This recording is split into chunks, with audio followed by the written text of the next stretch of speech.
Come to order. All rise and salute the flag.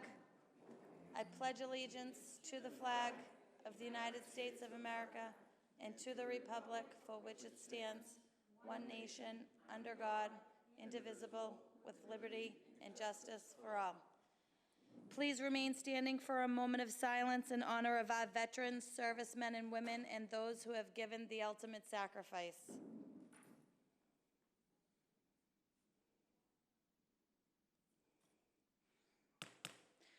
Clerk will call the roll.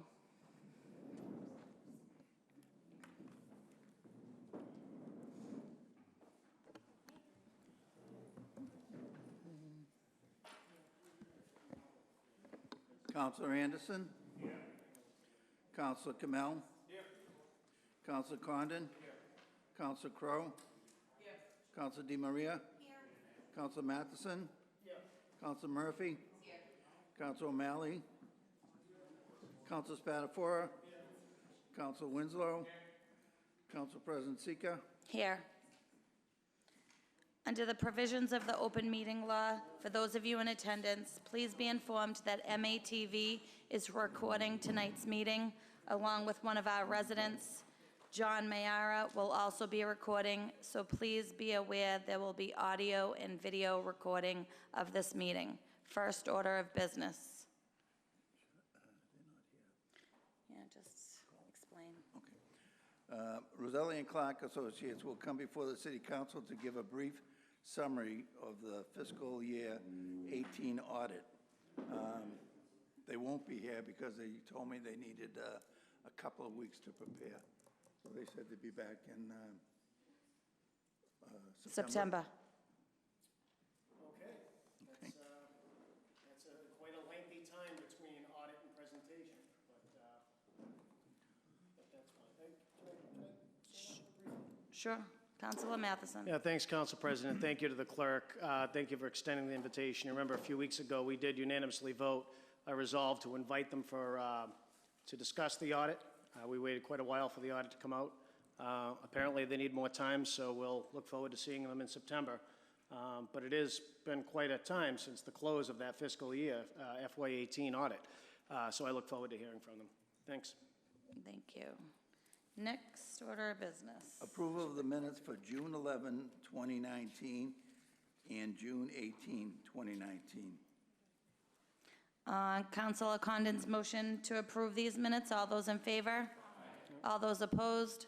The minutes have been approved. Next order of business. Mayoral reappointment of Eric Rubin, 5 Sullivan Circle, Stoneham, Mass, as a constable effective November 9, 2018.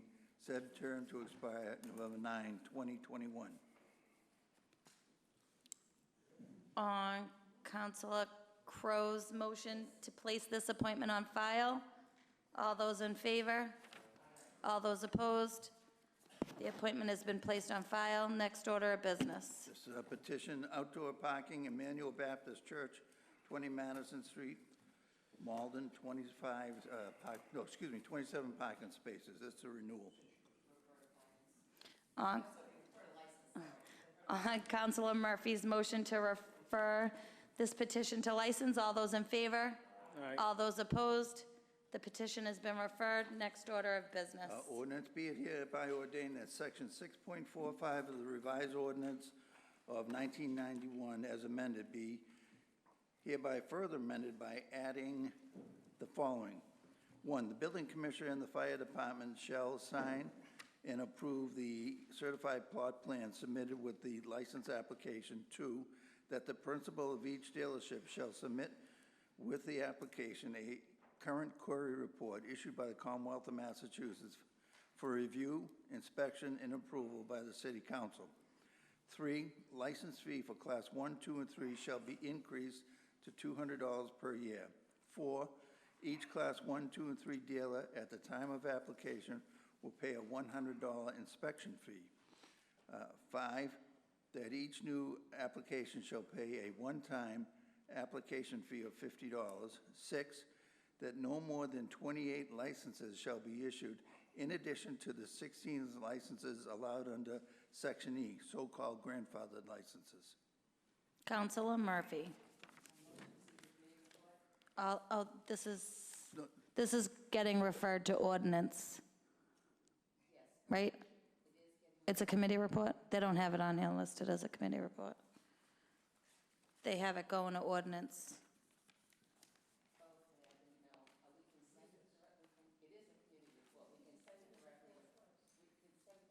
Okay. Okay. Sure thing. Do you want to vote to receive the committee report? Okay. On Councilor Murphy's motion to receive the committee report, all those in favor? All those opposed? The committee report is received. Councilor Murphy for the committee.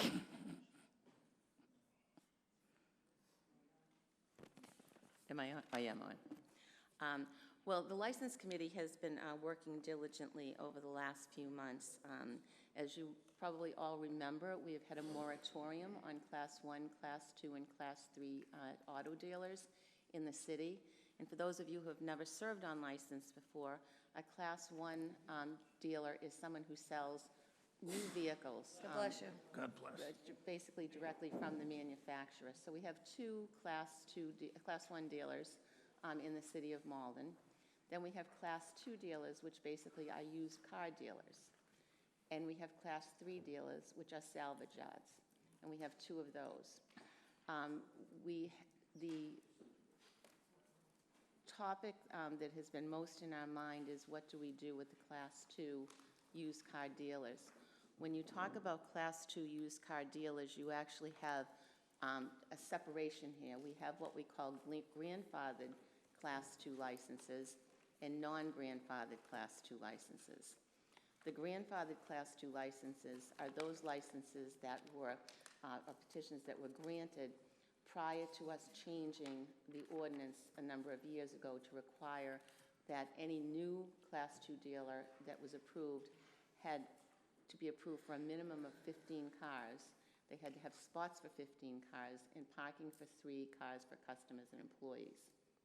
So when we as a committee looked at this, what we looked at was how did we want to cap the amount of Class 2 auto dealers in the city. And we came to the determination, and this is what is being referred to ordinance for more discussion, that we wanted to leave the existing grandfathered licenses, of which there are 16 alone. Okay, they would continue in perpetuity until they expired by either not being renewed or the person going out of business, or in some cases, if it's a corporation and the business is sold, that license might be transferred. But that's highly unlikely. The remaining 28 Class 2 dealers, we decided that we didn't want to reduce the cap. We thought it was prudent to allow the businesses that existed here to remain here and not look for them to basically kind of reduce through going out of business, et cetera, because it would take away from their livelihood by not being able to sell their business in the city. So we came to the conclusion that capping the non-grandfathered Class 2 licenses at the existing 28 was the way to go. So that is what that's what we're recommending to ordinance. The next thing that we did is we looked around at a number of our sister cities and towns. We looked to see what they charged for applications fees, for license fees, for inspection fees. We also looked to see whether or not they were quarried, if they quarried their owners. So as we walked through this process, we came up with much of what our clerk just read. First of all, we wanted the fire department currently signs off on the plot plan. We decided that it would be prudent to have our building inspector sign off on the plot plan also. So we've added that condition, or we're going to refer this to ordinance, that we add that condition to the ordinance. That each principal in the dealership supply the city with a quarry on a yearly basis to make sure that they are actually the type of folks that we want doing business in our city. And it would be their responsibility to get that quarry and bring it to us. The license fees have been $100 for many, many years. We looked at our neighboring cities and towns. And we decided that we would increase it to $200. We felt that was fair. Some of our neighboring cities and towns charge more. We felt that per ordinance, this was the best figure to go with. For Class 1, 2, and 3 dealers that are new, okay, they will pay a one-time application. That's an inspection fee. Item number 4 is incorrectly written there. Each Class 1, 2, and each Class 1, 2, and 3 dealer will pay a $100 inspection fee each year. Okay. In that, it's an inspection fee each year, and that is because for those of you who have sat on license, you will understand the amount of time that our compliance officers spend on a weekly basis going out and making sure that these lots are in compliance with our ordinances, that they are properly lined, that they're not, stacking and packing more cars than they should, that they don't have cars parked on the street, and that their dealerships are, operating within the constraints and the confines that we have set. And then item 5 is a new applicant. So no one who exists today, but any new applicant will pay a one-time application fee of $50.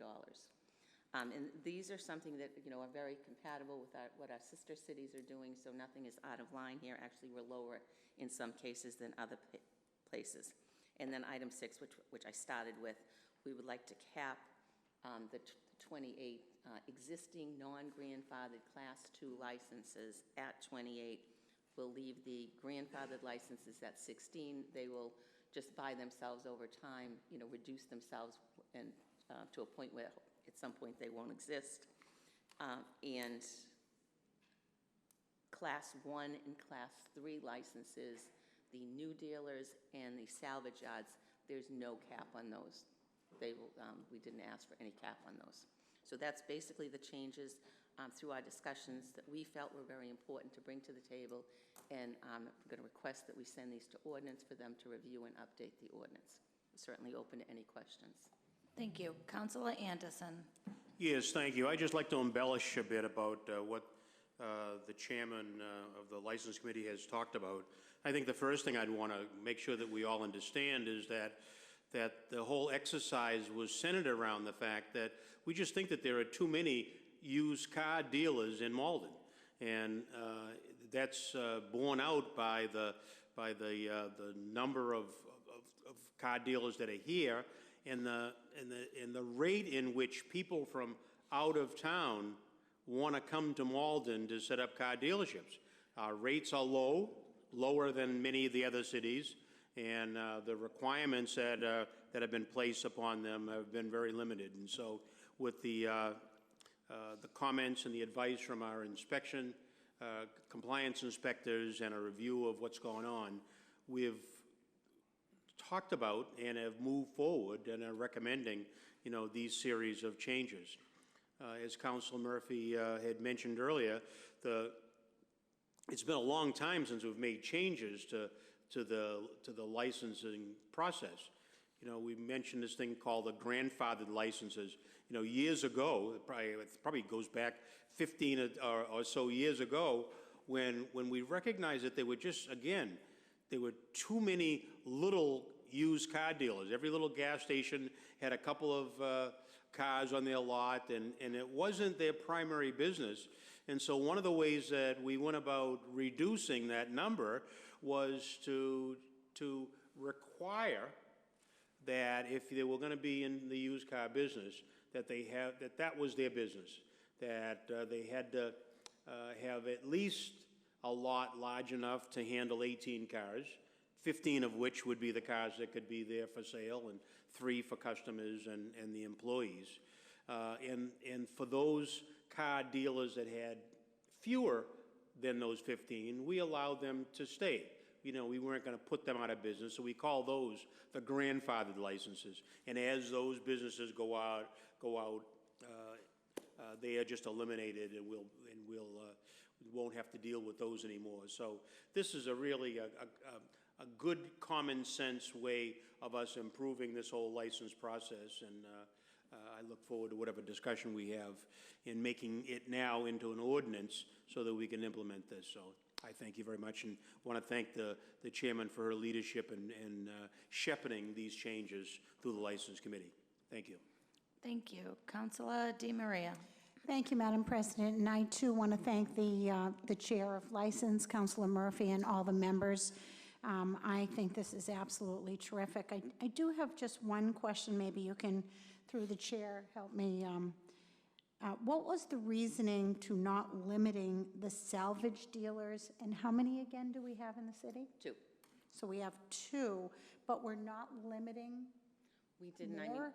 we did not limit them. We did not have a discussion on that. There didn't seem to be any issue with it. You need quite a bit of land to be able to do it, and it still has to come to us to be approved. Okay. So if it was going to appear in a, near a residential area, we certainly, wouldn't be granting that type of a license. Okay, So okay, it still that makes is within sense. our control. Great, so only 2. Thank you very much. Thank you, Madam President. Thank you. Councilor Matheson.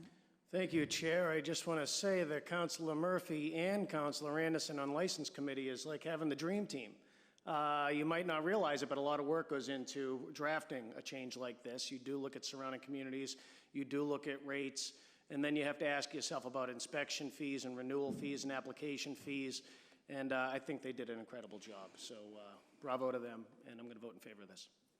Thank you. So on Councilor Murphy's motion to refer this matter to ordinance, all those in favor? All those opposed? The matter has been referred. Next order of business. Order that the position of Cannabis License Enforcement Commissioner be designated as a special municipal employee. Councilor Spatafora. Take 1 second.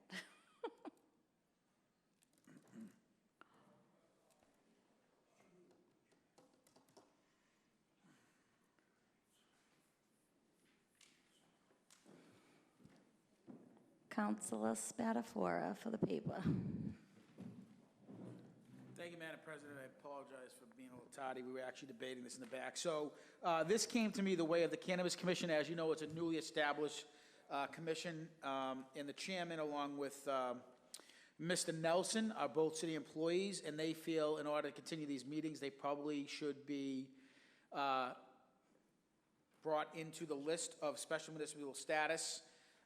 We were just debating on kind of the process and the procedure there. And I'm not an attorney, but the way we were just discussing it, it's you vote on the board. There's several boards. There's the cemetery board. There's the Board of Appeal. There's the board, the planning board. There's several boards that the city clerk's office maintains the list, and I do have the list. Mr. Hogan and Mr. Nelson only reached out to me last week. Unfortunately, it is the last week of the, before last meeting before the summer break. The wish is to pass this. If it doesn't get passed, it will obviously be sent to personnel. And again, this is not a threat, but just talking to Mr. Hogan on the phone is, if it doesn't get passed tonight, he feels he might have to suspend the Cannabis Committee meetings until such time as they can just become special municipal employee status, just because there's some questions about them being on the board now. There is a stipend there as well. And if they decide on any type of license packet, and it's a public process, and they're not really supposed to be there in that capacity, they don't want to create any lawsuits down the road. Again, I apologize for the late notice. This literally was a request made by Mr. Hogan the other day, but I have no problem debating it in terms of process and procedure. Thank you, Madam Chair. Thank you, Madam President. Councilor Spatafora. Councilor O'Malley. I can't remember what we did with, we had this come up again recently for the CPC. Correct. And is that still in committee? Councilor Crowe. That is committee, and that is one position on that that is not already a municipal employee. So it is sort of kind of apples and oranges a little bit, but which is my question about how they dissect. And I do think it is going to take a little more research and to figure out exactly who and what. I do know that anybody that has 2 municipal positions one needs to be a special municipal employee. We've had this situation where, especially if school department people have worked in the city in the summer with some of the youth employment, it's a school in the summer. This, to be able to really be on both boards, needs to be a special municipal employee. The one that we had about the CPC, that person is not. So it's not really about the person, it's about the position. But right now I'm trying to untie that one because they're not currently a employee. I appreciate that feedback, that information. I think that the concern is, or the law says you can't be paid by two positions. I don't think that you can serve in as many positions as you want, but you can't be compensated for multiple positions. I don't understand this aspect of the law very well to, I think, vote on it tonight, but I think that what I'm hearing is those stipends probably shouldn't be dispersed until we move forward with this or better understand it. If the council wants to move forward, that's fine.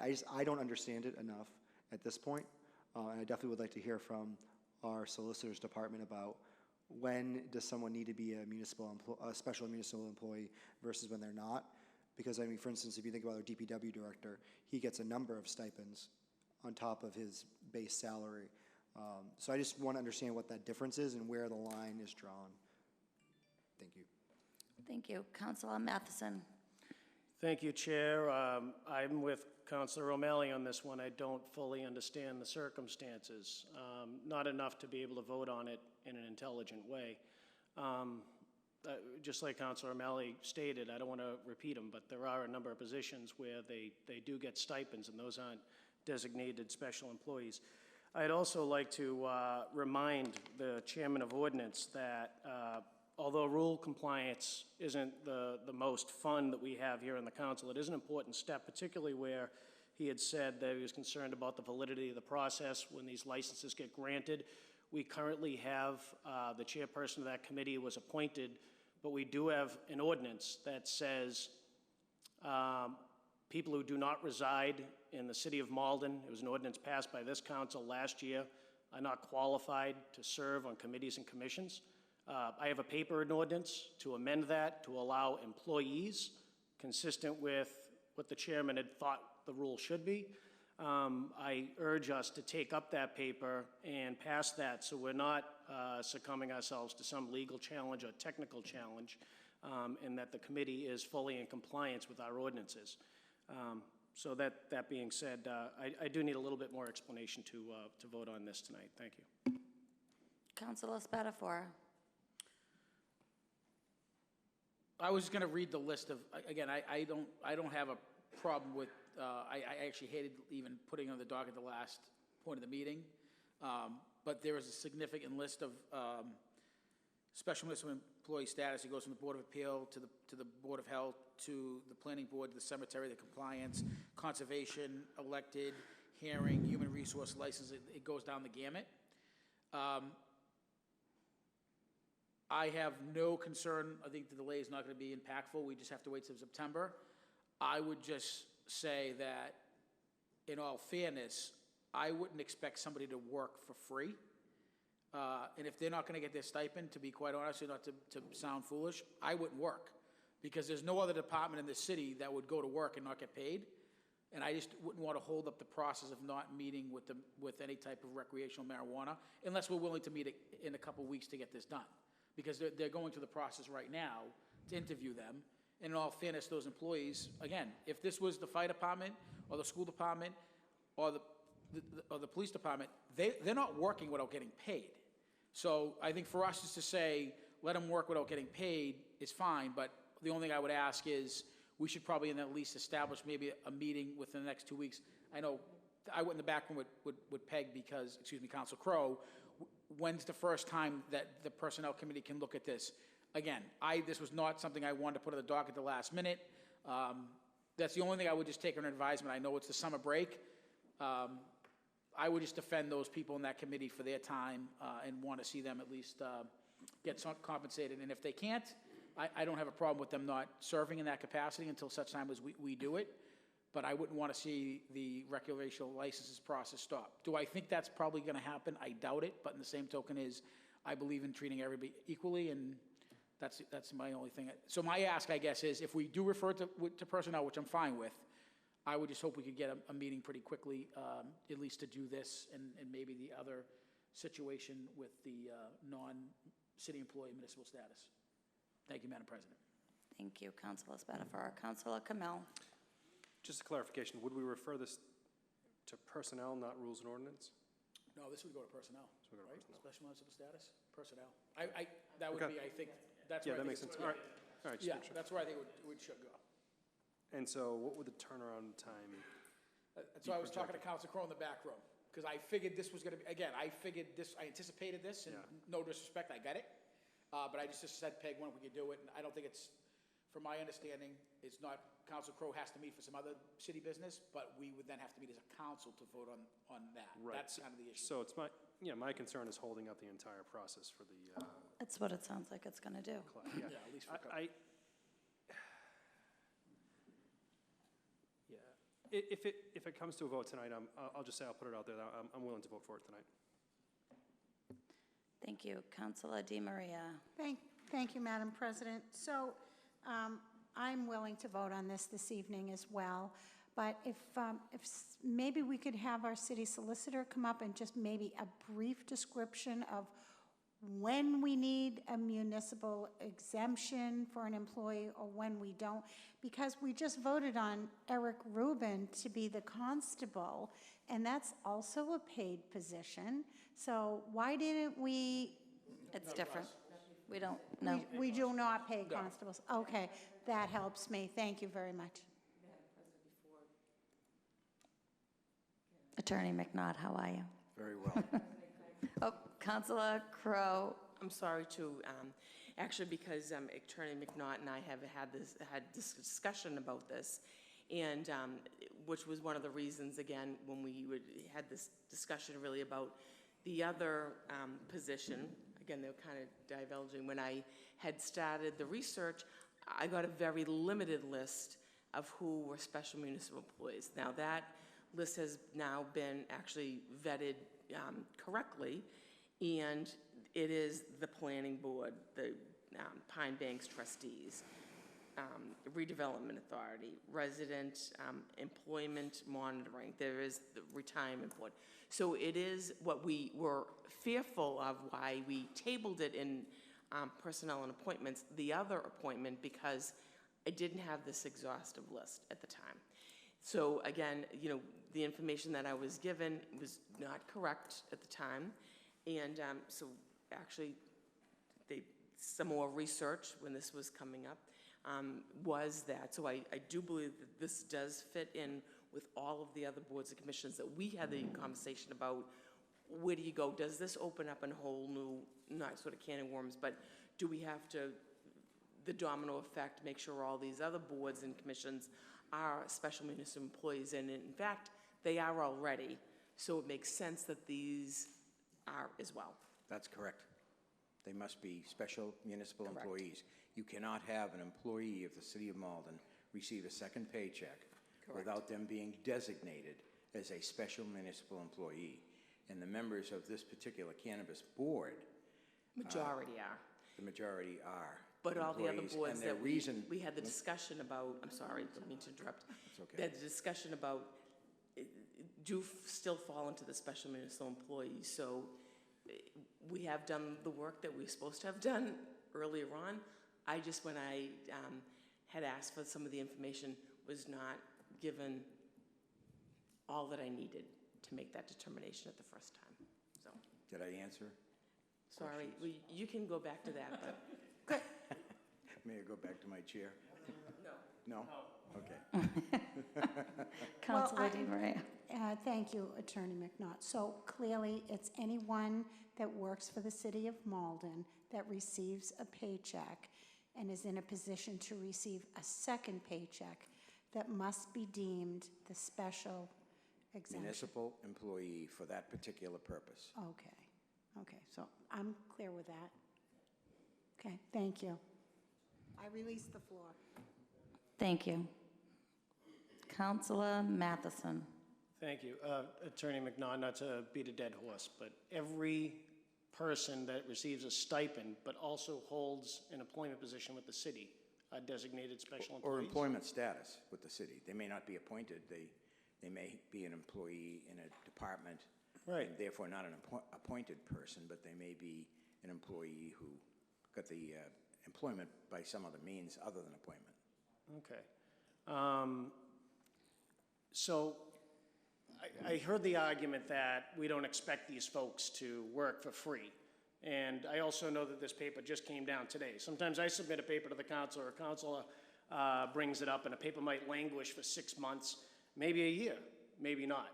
But sometimes these papers come down from the mayor's office or what have you, and it's like, hurry up and vote on this today. Don't ask too many questions, just vote on this today. I'm okay with it if we need it, but I remember plenty of instances where, for example, the police were outside of a contract for years, and then we finally renegotiate their contract, and we give them back pay to make up for the time that it took us to finally get the problem resolved, get the contract resolved. Is this a situation where we could go back and give them back pay for those months that they were serving?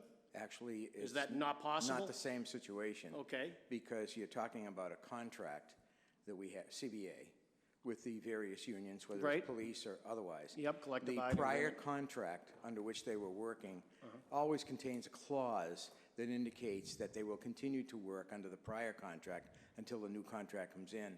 And when the new contract comes in with their pay raise, that pay raise then goes back to the point where they deserve to be paid. Got it. Going forward. Well, we've given retroactive pay to people that are outside of contract too, working for City Hall. I'm just trying to think through the problem. But what I'm hearing from you is they wouldn't be qualified for this stipend without this special employee status. Well, I agree with that. That much is true. Oh, sure. You have to have, if you get one paycheck from the city, and you are going to get another one for serving on this cannabis committee, Yep. you must be designated a special municipal employee. Okay. Well, I'm surprised that we didn't contemplate this during the drafting of that ordinance, but Actually, there was inquiry of our department. It wasn't formal, but there was inquiry, and Kate Fallon, the city solicitor, Right. issued an email, at least to Ken Rossetti and myself, indicating that this was a need, that there be special municipal employees. And under this, because we have the police chief, we have the building commissioner and others who are already employees of the city, but because this is a new commission, this cannabis commission, they carry with them special knowledge with regard to how the law should be applied and how it should be carried out.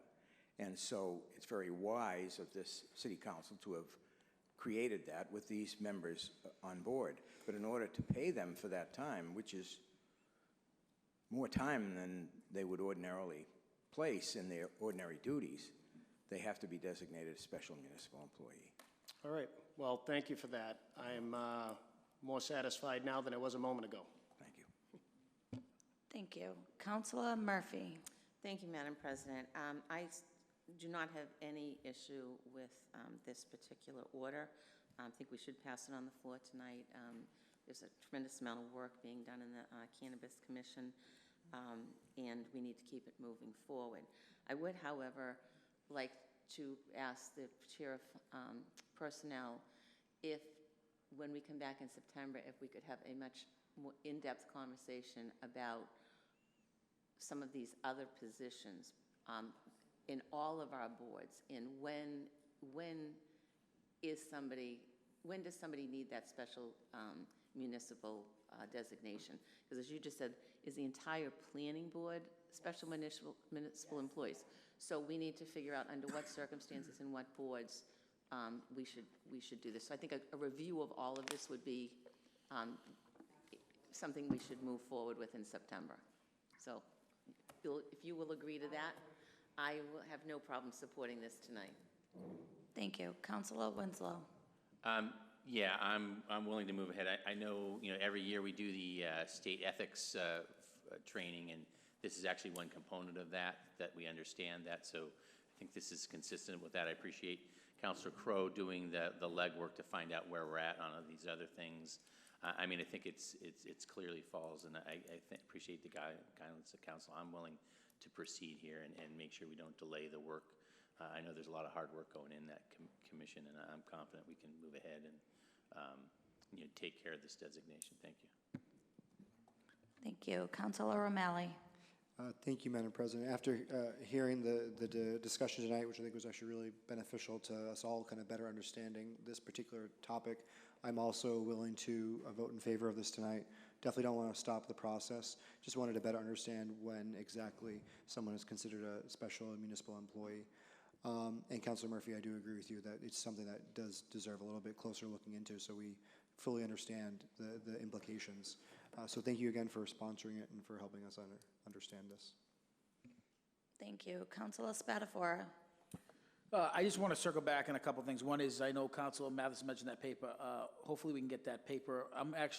I tried to have an ordinance meeting today, but unfortunately there was a little miscommunication on my part in the clerk's office, so we had to, me and Mr. McNaught were talking. There's a couple things we're going to do, hopefully during the summer. That will be definitely one of them. It should be a quick meeting, but I just want to reiterate, this is not something that it got sent down from Mr. Hogan at the last minute or in a thoughtful manner that I think was negative. I think it was quick. I think it was actually something where, I know we discussed it once in an order meeting, and I take a little bit of a personal fault at it, because I should know as a senior counselor on this committee that when you have city employees that are on members of committees that we have to do that. So I think a little fault on the ordinance committee's chair is not a problem, but I think the other thing too is the Cannabis Committee did such a yeoman's amount of work preparing for a new type of industry in Malden. Not only were they building out manuals and brochures to be prepared, but I also think they literally I think it ordained the member, the final member of that committee. I think the focus was on getting that committee up and running so they could start meeting, because they had a lot of applicants. And I think it was something that literally just was not on the top of their mind. And anybody who knows Mr. Hogan, that's seldom happens. And I think he thought of it last week. He called me and I said, yeah, I'll put it in committee. And on my 3 kids, not realizing it was the last meeting until a couple days ago, and they said, yep, I got to be prepared to go to personnel. And that's why I grabbed the chairman of personnel and said, if we do go to personnel, what's the plan? Because I don't want them to stop meeting and do that. So, I want to put a little bit of egg on my face, but I appreciate the council at least for debating this. I think it's important to debate. I'm not one for passing things in the floor like this. There was no malice, and if we do get it passed, great. If we don't, like I said earlier, we'll just be ready to meet sooner. But I appreciate your input, Mr. McNaught, and thanks for all the great questions, and let's take a vote. Thank you, Madam President.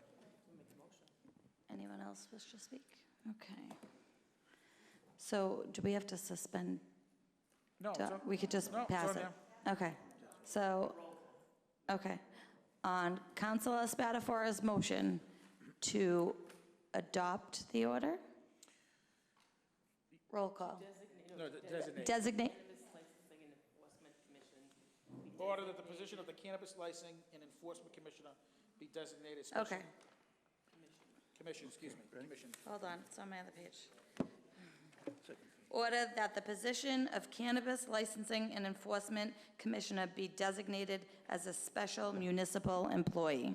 The clerk will call the roll. Councilor Anderson? Yes. Councilor Kamel? Yes. Councilor Condon? Yes. Councilor Crowe? Yes. Councilor DeMaria? Yes. Councilor Matheson? Yes. Councilor Murphy? Yes. Councilor O'Malley? Yes. Councilor Spatafora? Yes. Councilor Winslow? Yes. Council President Sika? Yes, That passes. that passes unanimously. Thank you. Sorry, I have a little chest cold going on this evening, so I sometimes have a voice and sometimes don't have a voice, so just bear with me. Next order of business. Resolved that the mayor submit a plan to the Malden City Council to earmark a percentage of the casino mitigation funds in the Malden's State Chapter 90 allocated to road paving operations. Councilor Matheson. Councilor Matheson for the paper. Thank you, Chair. I have this resolve and 2 others. My intention is to refer all 3 of them to Finance Committee for discussion and debate. As you know, road paving operations are of great concern to every resident. The last proposal we got coming down from the mayor's office through Ron Hogan was to pave 27 streets over a period of 5 years, and I believe it uses, according to his last email to us, it uses the retained earnings or surplus of the water and sewer account for roadway paving operations. I don't think it can be used in that way, and I do know that we have unallocated funds coming from the casino, and we have Chapter 90 funds that could be used for that purpose. All spending must come down from the mayor's office. It can't be initiated by the council. So this resolve, after going through finance, would be to ask the mayor to come down with a road paving proposal that would include casino funds as well as Chapter 90 funds. And my motion is referred to finance. Thank you. Councilor Anderson. Yes, thank you very much, Madam President. I think that's the right way to do things. Oftentimes, there are resolves that come up on the floor that are expected to be dealt with right here and now without an awful lot of consideration given to the financial implications of that. I think the general idea of, let's say, of what Councilor Matheson has said, hey, we know we all have issues with these lousy roads. We need to put some more money into it. We know we all have concerns about the lead pipes. We need to put some more money into it.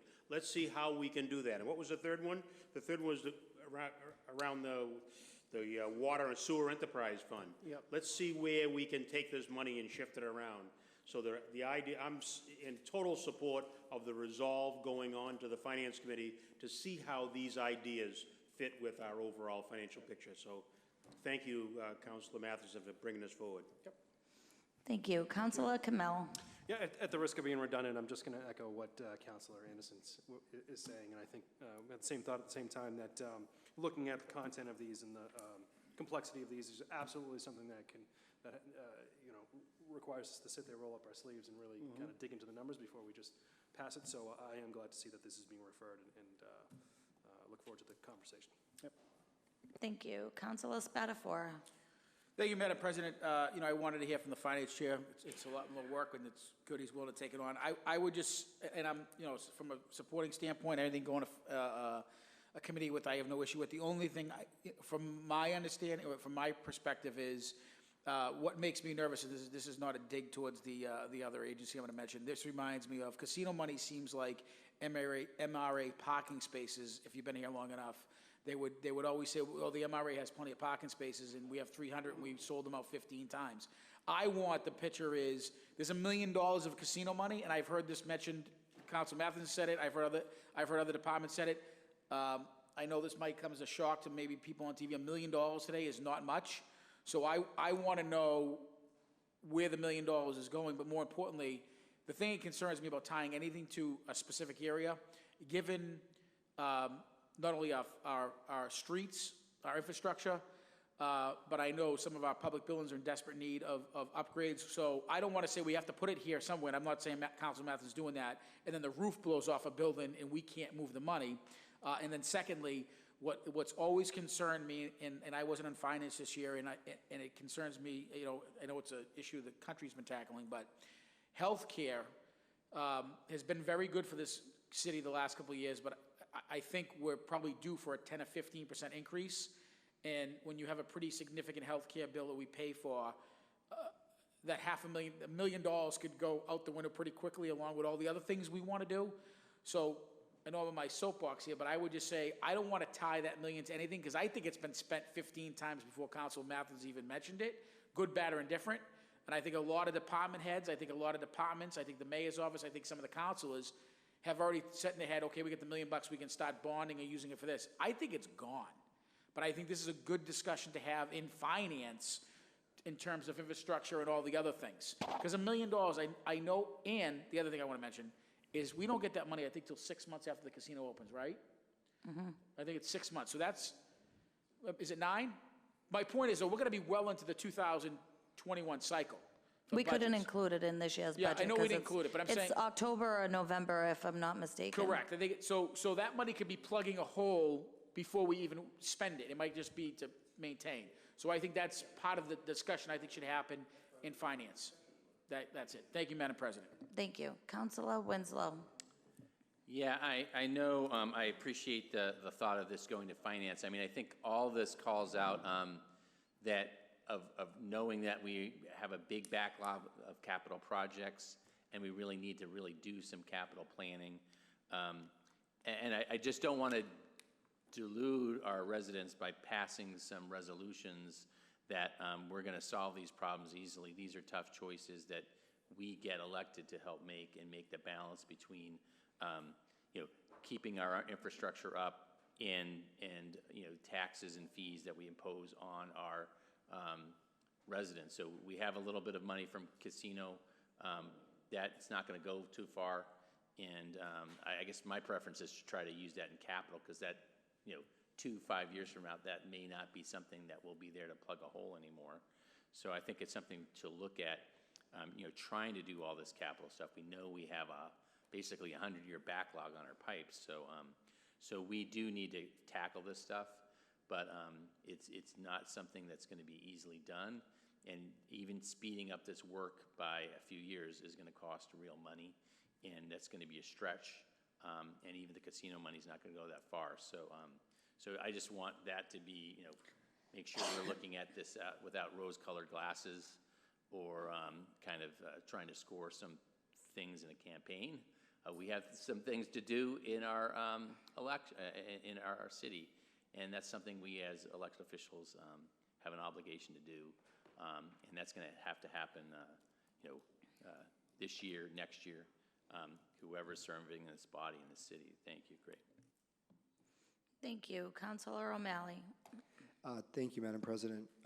I agree wholeheartedly with both Councilor Anderson and Councilor Spatafora. There's like a unique overlap there between what they shared. I do think it's important that we send this to finance so it can be vetted. And one of the benefits of having been around now for 4 years is you see things happen and you learn from them. And one of the things I've actually learned from the former counselor from Ward 6 is the only way to earmark anything is if you bond it, and you have to pay that back. I think it's also important that we don't delude our residents by any means. When we say $1 million a year of casino money, that's for 10 years. So we're talking about $10 million. So if there was a way that we wanted to earmark this truly, we would bond for $10 million, knowing that the money that came in had to go back to the debt payment for this particular revenue source. That's limited. So what do we want to do with the $10 million is the question, and I think it's a good question to ask, and I look forward to having this discussion in finance. Thank you. Thank you. Councilor Di Maria. Thank you, Madam President. I, too, think it's a great 3 resolves. I think it's definitely worth discussion in finance. Just so if you all remember, the original contract of this negotiated Encore contract is part of the $1 million annually, 10% has to go to the local nonprofits. And last year on the floor, I formed a committee as council president to vet through that process. So we're really not talking about $1 million, we're really talking about $900,000. But I look forward to discussing this, and I will support this to go to finance. Thank you. Thank you. Councilor Condon. Thank you, Madam President. These are priorities for us, but 10 years goes by awful fast, and 10 million goes fast too. There's going to be ways and things that come up that we're going to have to look at to spend this money. Naturally, we would like to replace all lead lines, but is that feasible by putting $1 million towards stuff like that? Maybe a small portion of it. The Chapter 90 money, I think we've been pretty good every year getting money towards our road work, because we have to have that percentage balance out, not just water enterprise money. But a lot of this stuff is water related, and there's nothing wrong with using the enterprise money to give cleaner water, better water flow, better water pressure, clear the lead lines. But I don't think we can box anybody in, and I don't think that's the intent of it. It's a resolve, it's an idea on how to put some of this money towards it that's gonna benefit the city. So I don't have any problem voting for a resolve like this. Councilor Murphy. Thank you. I'll try to keep it short and sweet and not repeat what everybody said. I agree. I think this is, Councilor Matheson, I think it's a great paper. I think it's going to be a great discussion, all three papers. I think we probably should have read them all together because I think all of our comments have kind of centered around all three of them. I think it was great for you to bring this to the floor. I look forward to discussing it in finance on the floor when we come back this fall. Thank you. Councilor Camille. No, You hit it. You good? Okay. Councilor Matheson. All right. Thank you. Very, very brief. And I think that because of the discussion we've had, that we're not going to need a lot of discussion on the next two papers because I think we all understand what they focus on. But just a couple clarifications.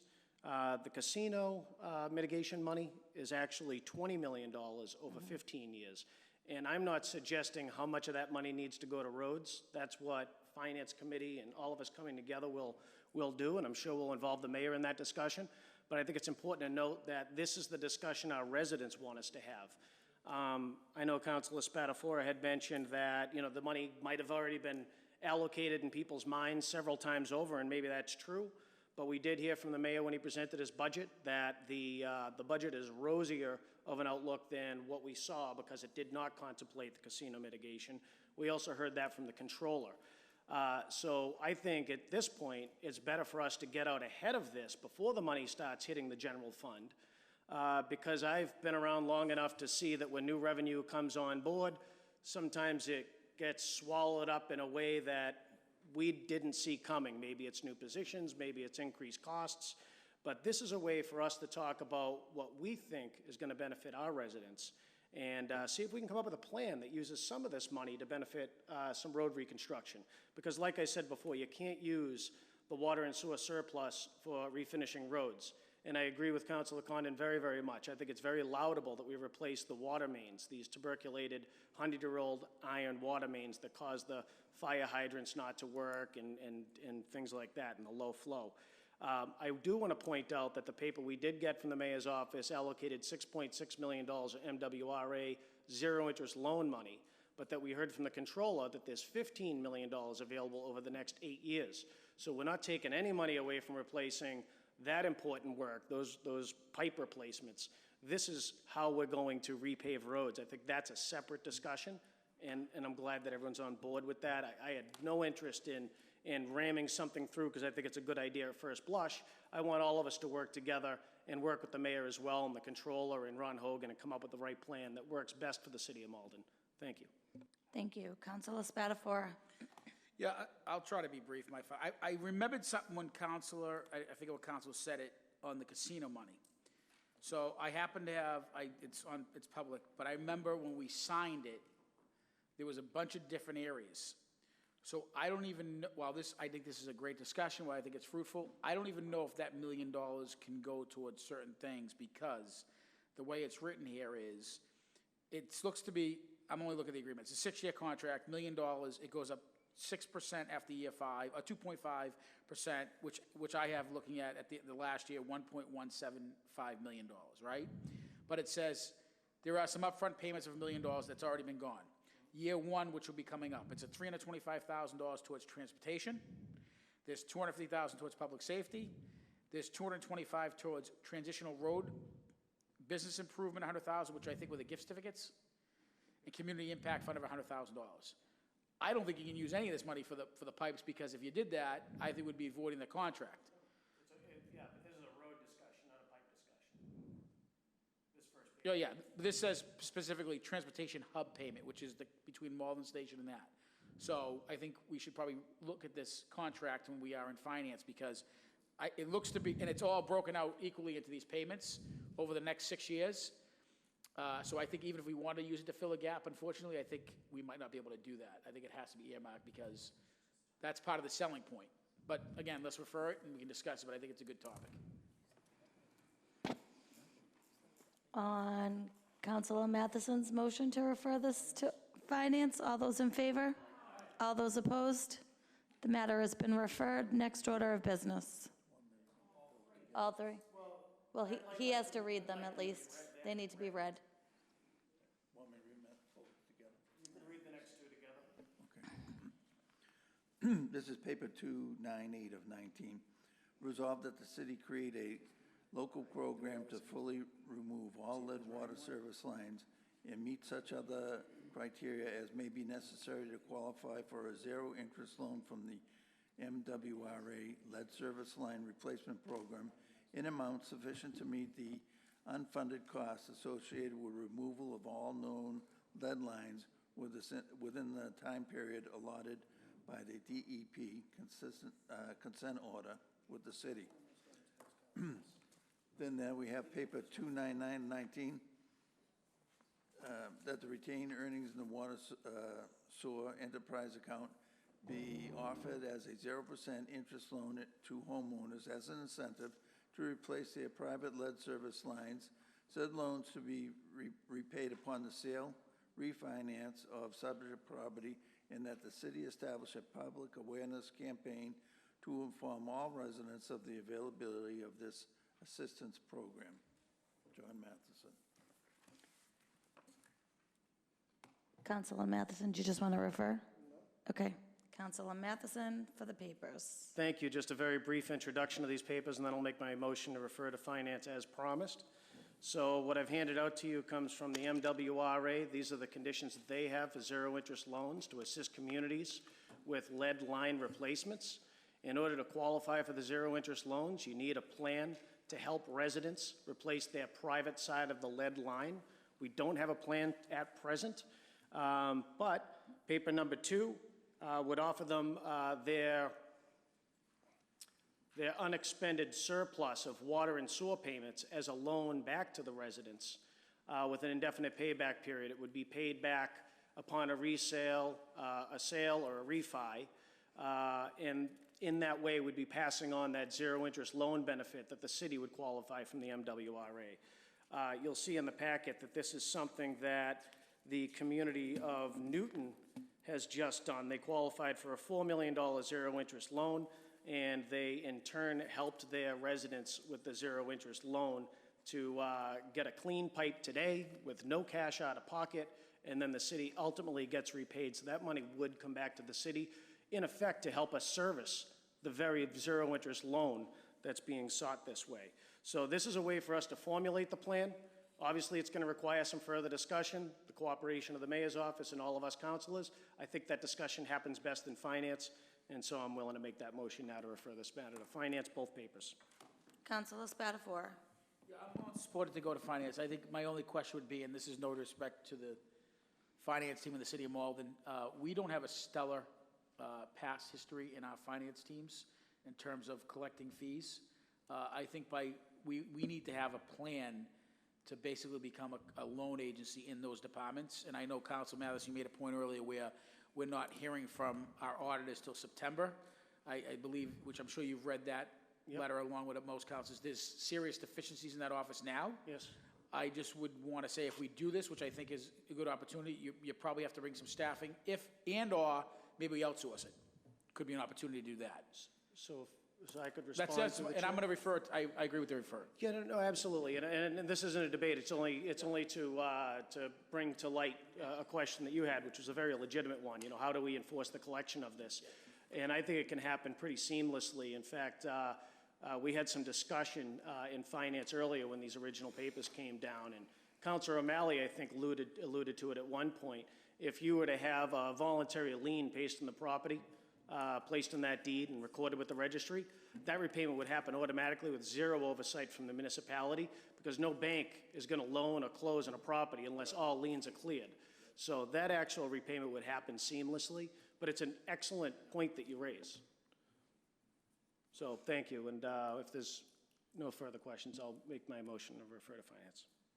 On Councilor Matheson's motion to refer these matters to finance, all those in favor? Aye. All those opposed?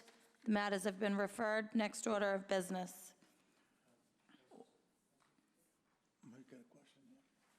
Councilor O'Malley, sorry. No worries. So I know this is the last meeting before the summer, and I know we talked about how we shouldn't just be passing things through, but I do have a time-sensitive resolve that I'd like to pass out right now. It's related to Converse Square and some impending demolition of some historic buildings. I'm just going to pass this out right now.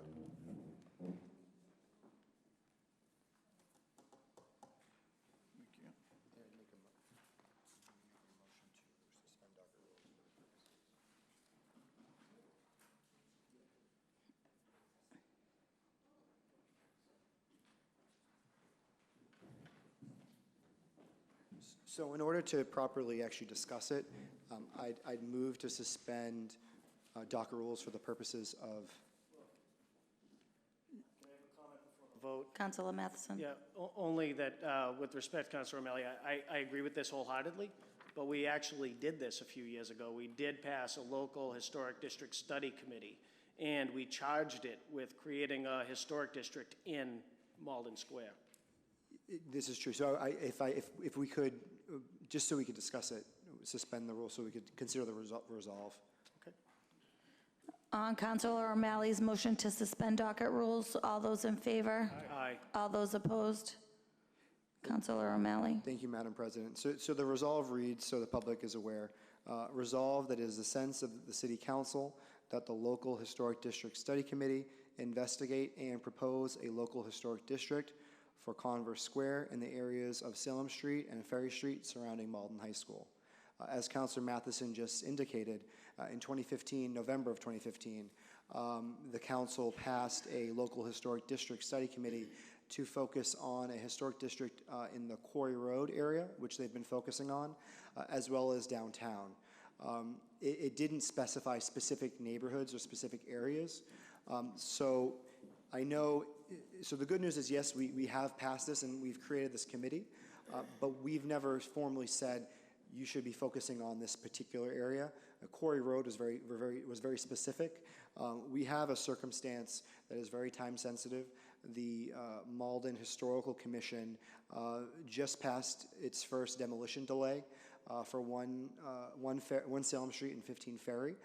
It was a very well-attended meeting. I spoke in support of the one-year delay. And one of the things that I mentioned during my comments is I'd like this potential demolition of two historic and very prominent structures to hopefully kickstart the local historic district in the downtown, specifically Converse Square, which is one of our, it's our main square. It's the first square in the city. It's the intersection of Main Street and Salem Street, our two original roads. And we have things like the Art Deco High School, we have the Davenport Estate, we have the First Baptist Church, we have the library, we have a number of other buildings in that area, the Oddfellows building. And I think that the direction that we're going, it would be very important to at least pass this non-binding resolve, asking this local historic district study commission to move forward with potentially creating a protected district there. We are going over the summer, but it is a one-year moratorium or one-year demolition delay. And my understanding in speaking with Michelle Romero is the process of creating a historic district takes some time. You have to have public surveys, you have to have public meetings, you have to survey the abutting property owners, you have to determine and justify your boundaries. So I think time isn't on our side, and I'd like to be able to move forward with the Historic District Study Commission as well as the Historic Commission to move forward with this potential district. It is non-binding. I understand the sensitivities of passing things on the floor like this, but I appreciate your support on this particular issue. Councilor Matheson? Yep, thanks. So just to be clear, though, they did pass a one-year delay of any demolition, so we do have a year as far as the time sensitivity is concerned, if I'm not mistaken. Is that correct, Councilor O'Malley? Is it a year? Until the demolition. Right.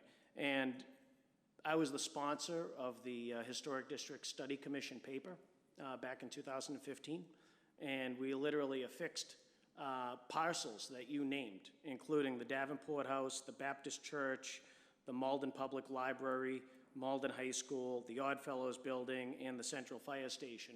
We actually included parcels with that paper when we read it and passed it. So it was part of their charge. I don't know how many of those suggested parcels made their way through to the study commission. But I would say that I agree with the sense of your paper. I just think it's already in motion, and it's already part of the Historic District Study Commission that's currently pending.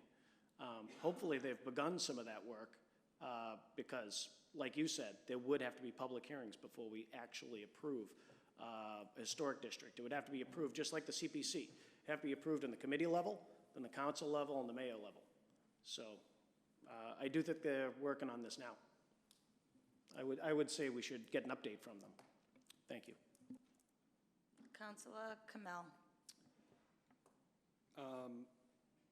Yeah, I was going to ask about the timeline. So there's a 1-year delay, right? And if you don't mind, Madam President, to ask the council direct questions. What is the intent? So when that delay, just so we all know, when that delay was passed, what was the intent? Is the intent to do specific studies? Is it just delay them for a year? What is the intent of that, and what's the mechanics of when that expires? What is supposed to happen between then and now? If we don't do this, what happens? Councilor O'Malley. So there are kind of two parallel processes. The demolition delay started on June 5th. That's when they passed it.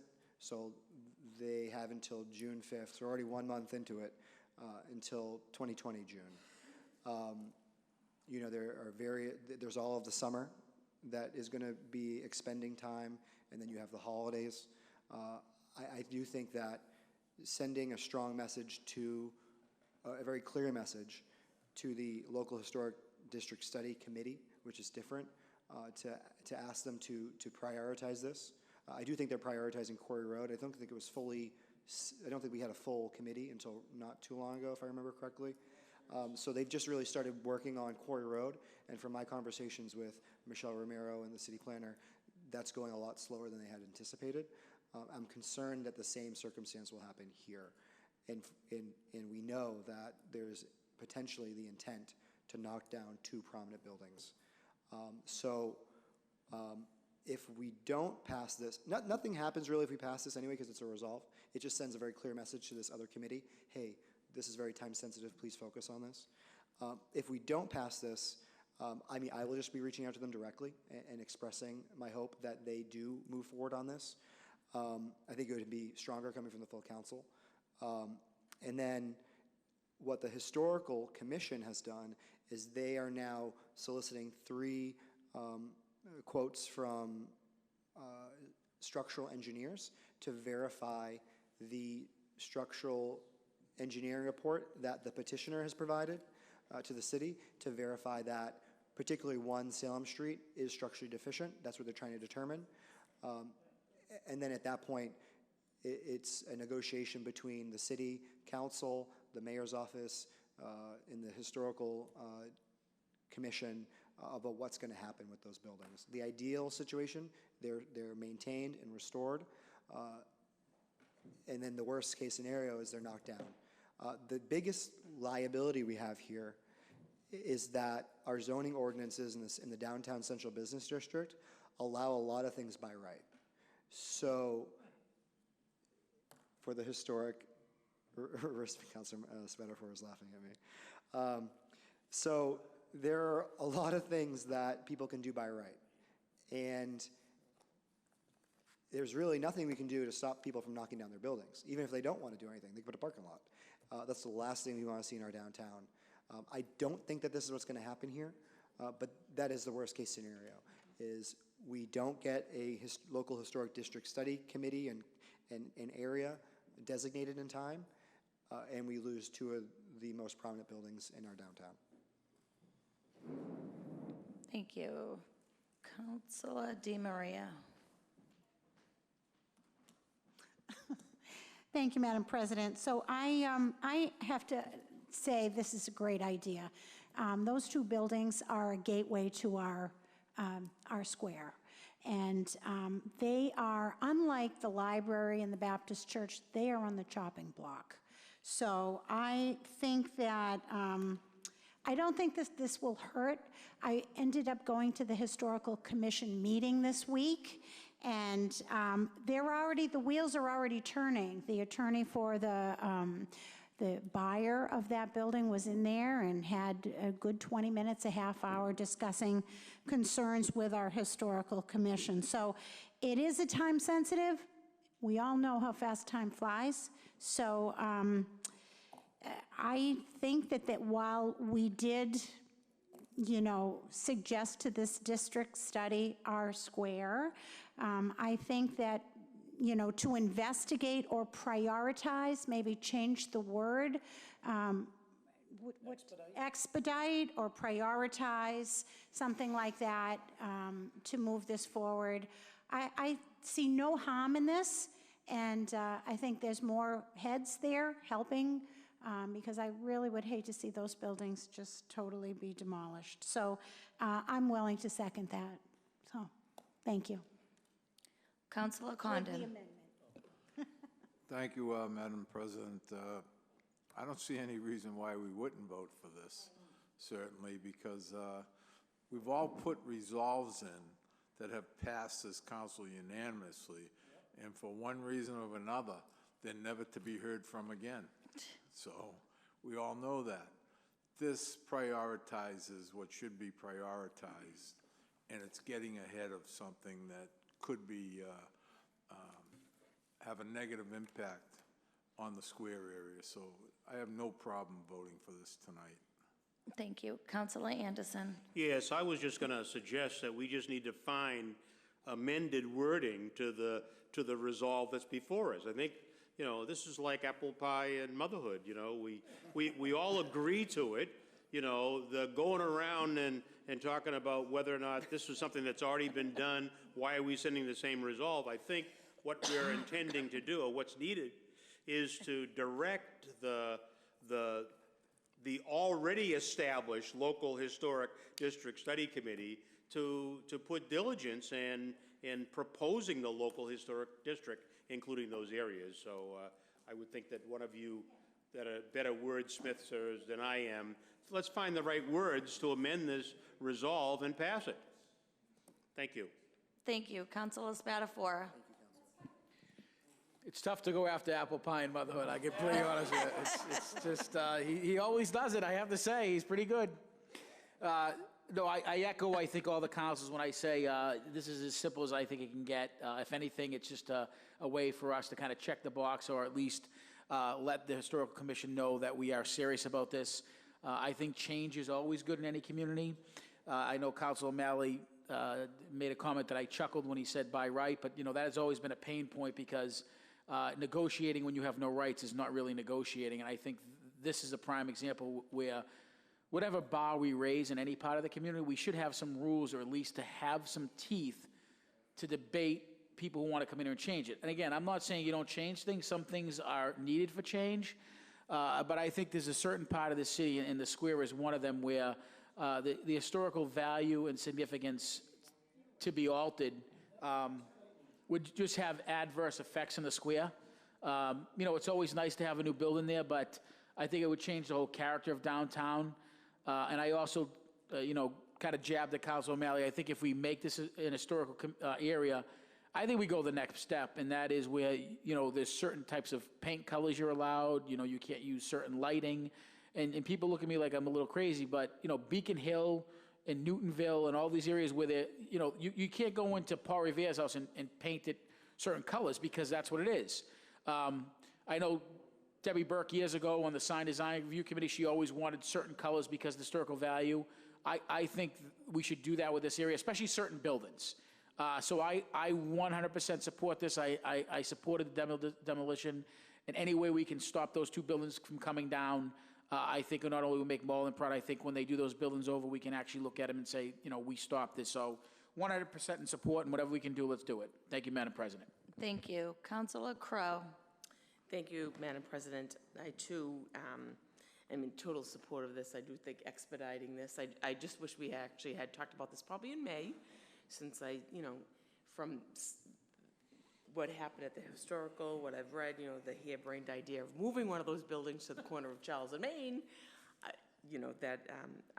I just think that we really need to really take heed of these things and actually figure out what we're going to do with them as well, because I do think that they're beautiful in their spot, and if they could be restored and done in quite the nice way, they're not cookie cutter by any stretch of the imagination. They do have a historical value, and so thank you for bringing this forward.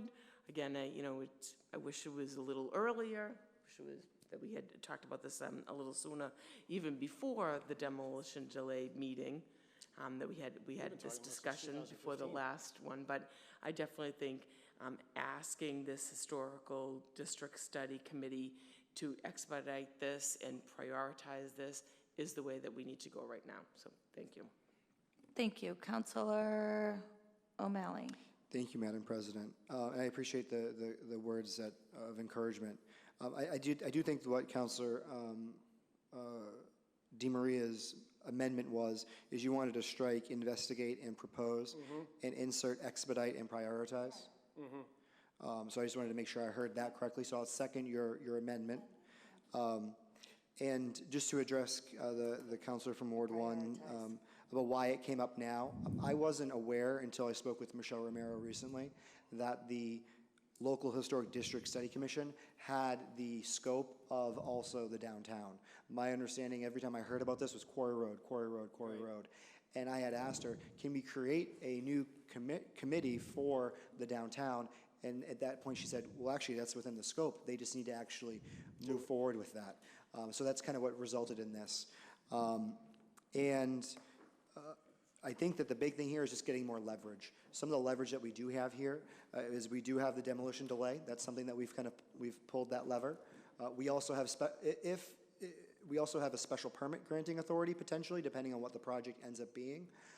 The only danger there is if they decide to do something that we don't have a special permit over. Like for instance, if they wanted to build a entirely commercial building, that is allowed by right, my understanding, in the downtown.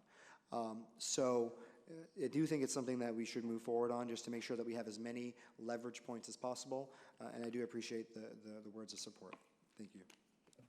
Thank you. Councilor Murphy. Thank you. I meant to hit you before because he has already spoken, so I apologize. That's why I was, That's all right. I was patiently waiting. First of all, I want to give kudos to Council Matheson for having the foresight from 2015. Thank you. For seeing the need for a local historic district study commission. So thank you. I could turn off my light then. And it's in place. So really, that was a great foresight on your part to do that. Councilor Spatafora and I sit on sign design committee together and have for years. And although many people don't realize the difference we have made in what the city looks like, if you could see some of the signs that we have had issues with, you would be very pleased at how it's pulled Malden together. So yes, I think we do need to start to look at, if we are going to have historic districts, we do need to start to look at some controls. I mean, not being abrasive, but it is something that we do need to look at. But more than that, I think what we really need to do is we really need to decide what is it we want our downtown to look like. And I think this is one of the battles that I was fighting with the residential apartments and trying to limit to 6 stories, et cetera. Do we want to see tall buildings down there? What's our vision for that square? And then we need to look at that zoning by right, and we need to go in and change it. Because I don't think any of our residents want to see high-rise buildings.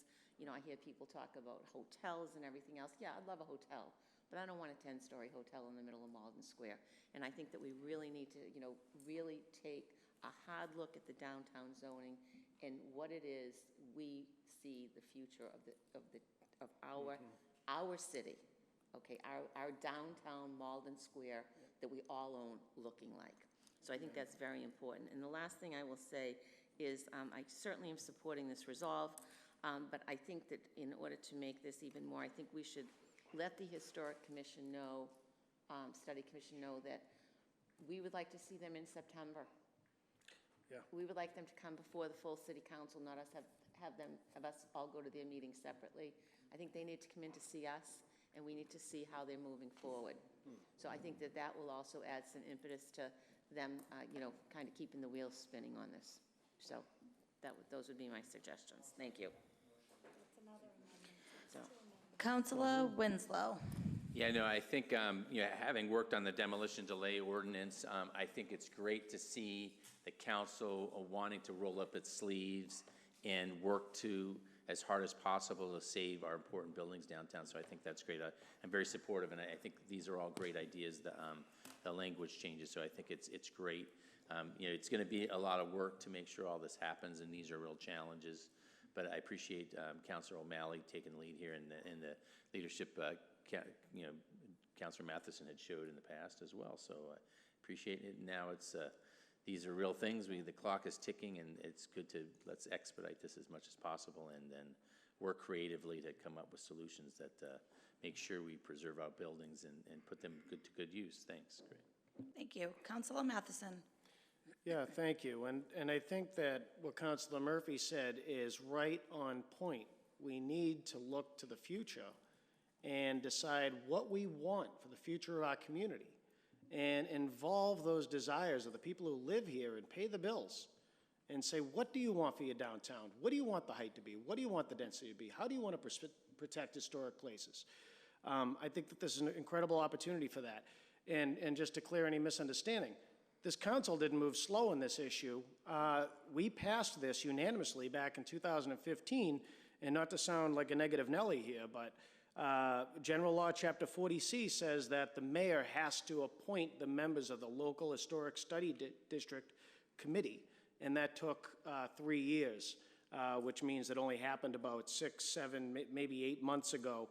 So it's coming at a time when we're now facing the loss of historic places. So hopefully, having them in and letting them know we want to expedite and prioritize its proposal for a local historic study district downtown. Hopefully that gets things moving, because I think Councilor O'Malley is right. I think they were focused on Corey Road because of how unique that road was, figuring maybe that the downtown was protected because some of those buildings have been designated on the federal and state register. So with that, I would just like to say that the amendment should be expedite and prioritize its proposal, because that study commission has to propose. And that's what the wording should say. Thank you very much. Thank you. So we have an amendment from Councilor Murphy and an amendment from Councilor DeMaria. So Councilor Murphy's motion to amend to include that.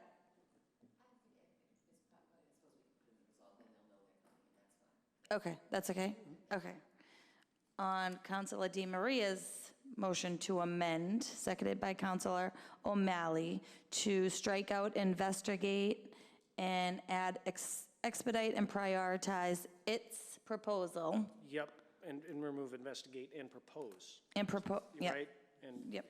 To remove investigate and propose and add expedite and prioritize its proposal. For. All those in favor? Aye. All those opposed? The amendment is passed. On Councilor O'Malley's motion to pass the resolve as amended. All those in favor?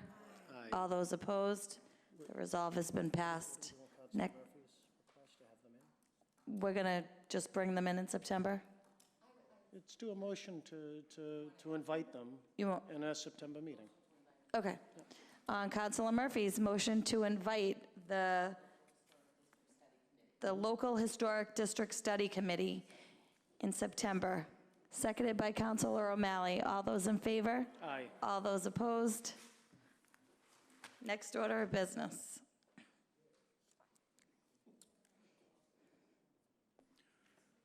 Be it hereby ordained that Section .9.36, storage containers of the revised ordinance of 1991 as amended, be hereby further amended by striking portions and inserting other portions as per the attachment. gave everybody an attachment. Councilor Spatafora's motion to ordain this ordinance, the clerk will call the roll.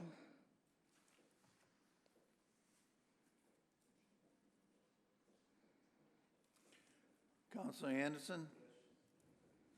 Counselor Kamel? Yes. Counselor Condon? Yes. Counselor Crowe? Yes. Counselor DiMaria? Yes. Counselor Matheson? Yes. Counselor O'Malley? Yes. Oh, excuse me, Counselor Murphy? Yes. Counselor Spatafora? Yes. Counselor Winslow? Yes. Council President Sika? Yes. That passes. The matter is ordained. Next order of business. Be it hereby ordained that Section 6.2, amusement machines, the revised ordinance of 1991 be further amended by striking portions and inserting portions per the attachment. On Councilor Spatafora's motion to ordain the ordinance, the clerk will call the roll. Counselor Anderson? Counselor Kamel? Yes. Counselor Condon? Yes. Counselor Crowe? Yes. Counselor DiMaria? Yes. Counselor Matheson? Yes. Counselor Murphy? Yes. Counselor O'Malley? Yes. Counselor Spatafora? Yes. Counselor Winslow? Yes. Council President DiMaria? Yes. Sika, yep. Oops, yes. excuse me. The matter is there, you're back. The matter is ordained. Next order of business.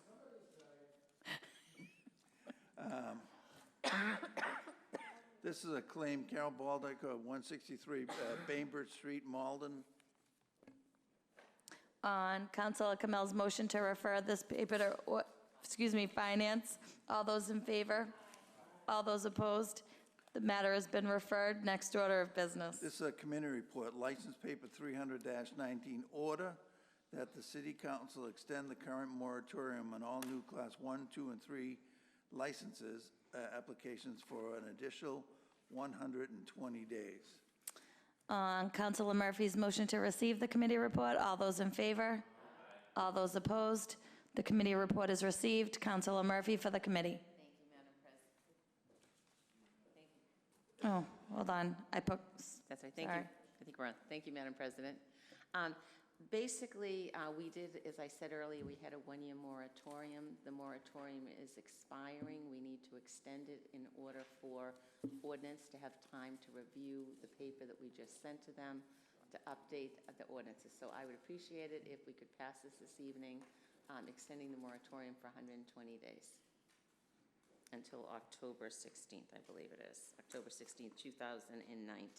That will give ordinance chair, I'm assuming you'll have time in September and October to take that paper up.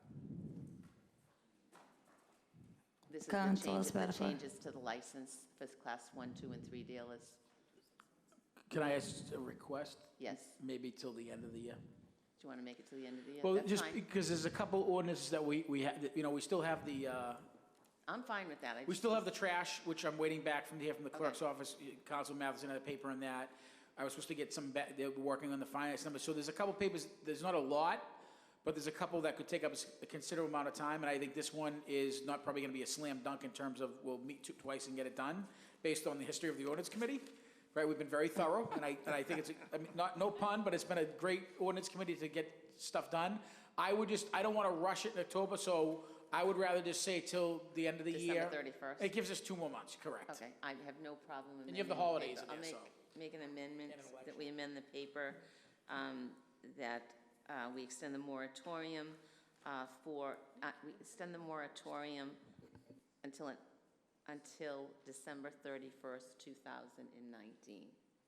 You're making that motion, or is making that Councilor motion. Spatafor? Okay. On Councilor Murphy's motion to amend the paper to be changed from October 16, 2019 to December 31st, 2019, seconded by Councilor Kamel. All those in favor? We have to strike, Strike. so it would be, extend the current moratorium on all Class 1, 2, Strike and 120 license days.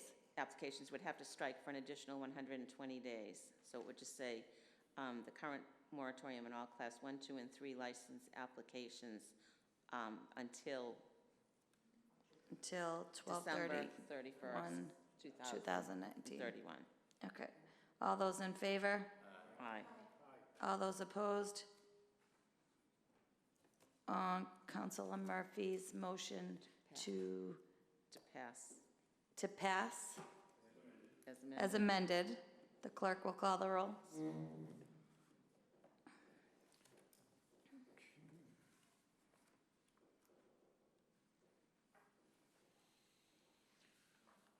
Counselor Anderson? Counselor Kamel? Yes.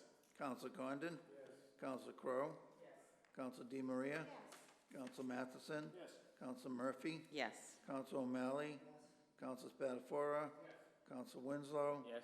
Council President Seeker. Yes. It is passed. Next order of business.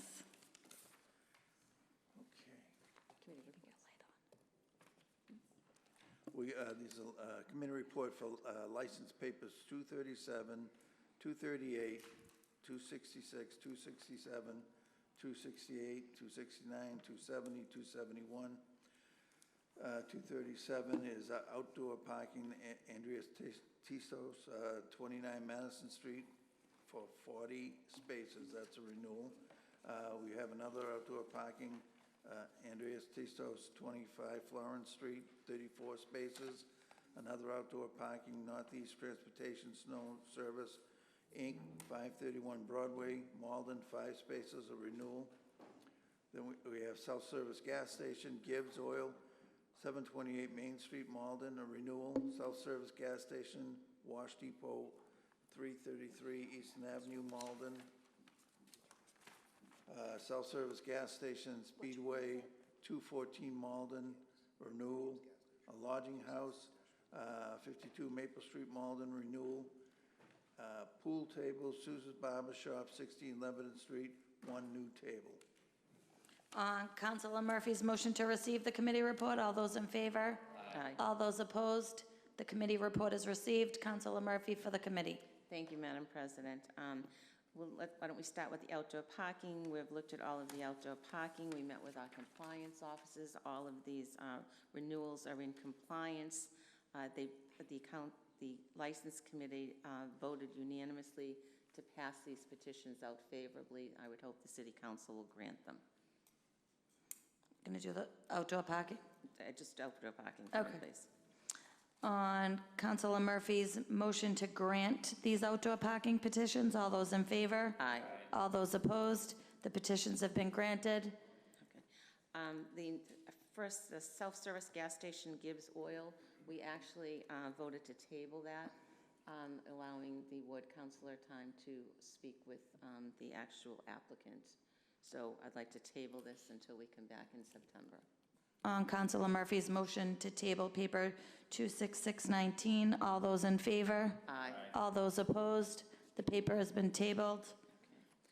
The remaining 2 self-service gas stations, Wash Depot 1 and Speedway, both are renewals. They have no issues. Once again, we met with the compliance officers, and they were voted out of license unanimously, and I would ask the full council to grant the petitions, grant the licenses. On Councilor Murphy's motion to grant these petitions, all those in favor? Aye. All those opposed? Petitions have been granted. We have the lodging house. The ward councilor is in favor of this. It was voted out unanimously out of license. I would ask the full city council to pass the licenses. On Councilor Murphy's motion to grant this petition, all those in favor? Aye. All those opposed? The petition has been granted. Next order of business. Okay, and last is the pool table, it being Mr. Suazo's barber shop. The ward councilor is fine with that. We had a conversation with him, and I would ask the full council to grant the petition. On Councilor Murphy's motion to grant this petition, all those in favor? Aye. All those opposed? The petition has been granted. Next order of business. Committee report, personnel appointments, paper 20119, order that Kathleen French, 596 Highland Ave, Malden, be reappointed as a member of the Board of Assessors for a term to expire March 1, 2022. We have another personnel appointments, paper 20219, order that Kevin Alkins, 10 Hillside Road, Tewksbury, Mass. Be reappointed as Inspector of Animals. The term to expire April 30, 2020. Another personnel appointment, paper 203-19, order that Mary Hampton, 29 Beachview Terrace, Malden, Mass. Be appointed as a member of the Historical Commission, term to expire November 1, 2021. On Councilor Crow's motion to receive the committee reports, all those in favor? Aye. All those opposed? The committee reports have been received. Councilor Crow for the committee. Thank you, Madam President. Last week, the Personnel and Appointments Committee met with these 3 people, and Kathy French, who most of us know, works in the assessor's office, and she's been an assessor for 32 years in the city of Malden, and is one of the 3 members of the Board of Assessors. And we had a great conversation with her and really the role that she plays and on that board. And so the committee voted unanimously to appoint her as the role of the Board of Assessors. I hope the committee, the council follows that recommendation. Make a motion. Councilor Crow's motion to confirm these appointments. All those in favor? All those opposed? The appointment has been confirmed. Next order of business. We also met with Kevin Alkins, our animal control officer, and I think a number of the committee members said, didn't we just see you? Actually, this appointment is he is the inspector of animals, and it's a statewide designation, so each municipality needs to designate somebody that's the inspector of the animals. That is in addition to his animal control officer appointment, which is multiple years. So this is an annual appointment. And again, we did I get it wrong? Unanimously recommended that we reappoint him as the inspector of animals. Did I miss something? Move on. Councilor Crow's motion to confirm this appointment. All those in favor? All those opposed? The appointment has been confirmed. Next order. And finally, we met with Mary Hampton, who is very active in the city of Malden. She's nearly a lifelong resident and is very busy in the Historical Society, as well as many other organizations. And she had a lot of information about the history, a lot of places in Malden. So her new appointment will be to the Historical Commission. And again, the committee was quite impressed with her breadth and depth of knowledge, and voted unanimously to appoint her to the Historical Commission. So make that motion. Councilor Crow's motion to confirm this appointment. All those in favor? Aye. All those opposed? The appointment has been confirmed. Next order of business. Committee report, finance paper 273 of 19, ordered that $350,000 is appropriated from the available PEG Access Enterprise Fund available free cash to fund public education and government access related improvements to the new City Hall building. Councilor Kamel's motion to receive this committee report. All those in favor? All those opposed? The committee report is received. Councilor Kamel for the committee. Okay, so this is pretty cool. These are funds coming from the fund that is paid into by the telecom companies, cable companies, that supports MATV and other educational and governmental things here in the city. So at the end of the fiscal year, the balance was about $358,000. We are looking to appropriate $350,000 of that from the fund to finish the build-out of the new City Hall. What this is going to allow for is the ability to, not only in the council chambers, but also in many of the rooms where we'll hold our committee meetings, have great audio-visual equipment that's going to make it able to stream, live all of those meetings, so our entire city can virtually be there in the audience without leaving their couch or their computer, which is great. It all goes through a control room where it can be controlled properly. There's a number of security features we asked about, and Anthony Rodriguez, you let us know that we've got firewalls and we can't be hacked by anybody, other nations or whatever that is. So that's fantastic. The equipment probably, we're looking at least 10 years. This is cutting edge equipment, so that's going to be great. We passed this unanimously. The motion was to move it out favorably and ask for the council to appropriate these funds, and hoping to vote this favorably tonight. Thank you. Thank you. Councilor O'Malley.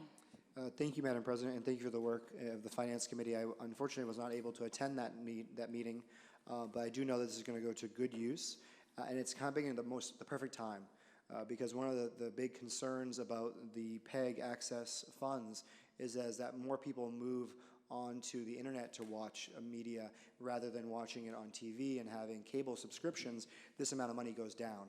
So there's a good chance that if we built a new city hall in 10 years, we wouldn't even have this money available to us. So perfect timing for us to be putting it into making sure we have a 21st century, 22nd century city hall. Thank you. Thank you. Councilor Matheson. Yeah, thanks. I was going to say something similar to the people at home watching. You're actually paying this fee. I remember when I first started paying utilities, and you look at your bill, and you say, what's that? You know, what's the PEG access fee? And it might appear in your bill to be about 70 cents a month, but you can imagine there's a lot of cable subscribers, and it amounts to almost $1 million a year. And you might wonder what it goes to, but it's all good causes. So the administration and production of MATV, which actually works with the challenged and the youth and the students to teach them AV and how to put on a production, gives them video classes, how to work a camera, how to use lighting to your benefit. They record all the city council meetings, so if you're watching home, that resource money is going to this right now so that you can watch it.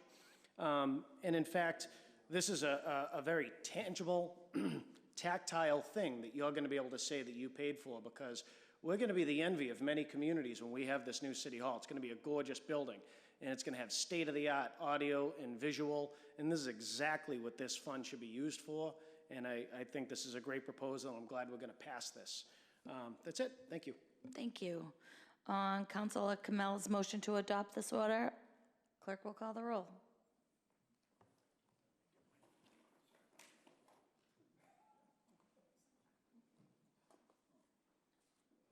Councilor Anderson? Yes. Councilor Kamel? Yes. Councilor Condon? Yes. Councilor Crowe? Yes. Councilor DeMaria? Yes. Councilor Matheson? Yes. Councilor Murphy? Yes. Councilor O'Malley? Yes. Councilor Spatafora? Yes. Councilor Winslow? Yes. Councilor Seeker? Yes. The order is adopted. The docket is clear. Personal privilege. Councilor Kamel. Yeah, got it first for once. All right. It's like Jeopardy, right? All right.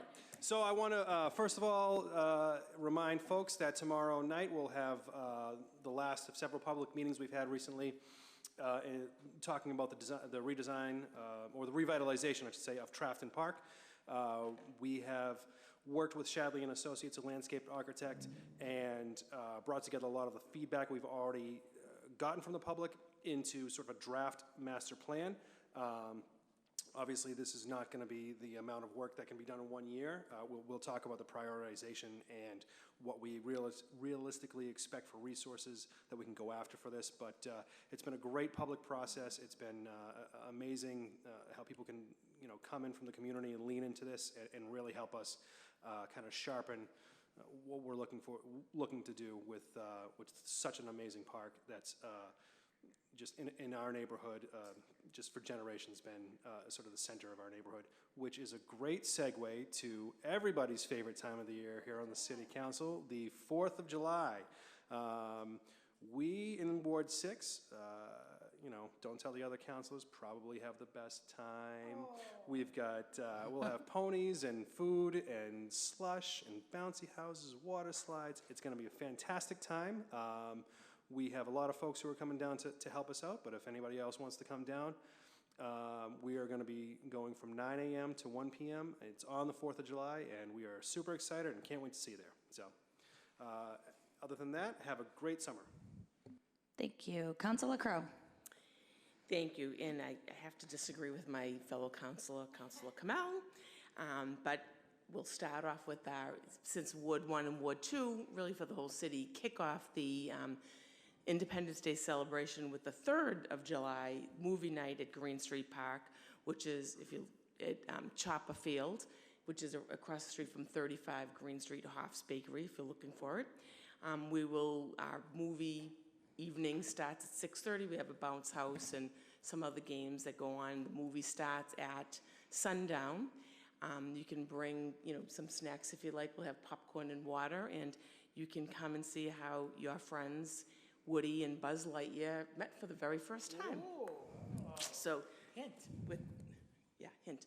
So so we look forward to seeing everybody there. I'm sure Councilor Condon will reiterate some of the things that we're doing together. And on the 4th of July at Dever Park, Wards 1 and 2 will again team up to have bounce houses and water slides and races and ponies and trains, slush and sausage, peppers and onions, all the whole thing besides hot dogs and hamburgers. And have a great day, as all the councilors work so hard on these things. It is from 1 a.m. to 9 a.m. to 1 p.m. And so we are always looking for people that want to come down and help and really have a good time with us. And it is a great celebration of Malden, and you don't see this happen in every community. So I hope everybody to see you out there and enjoy all the festivities and have a safe and summer. Thank you. And actually, maybe Councilor Condon will talk about the parking meeting that's happening on Thursday. Okay. Councilor Di Maria.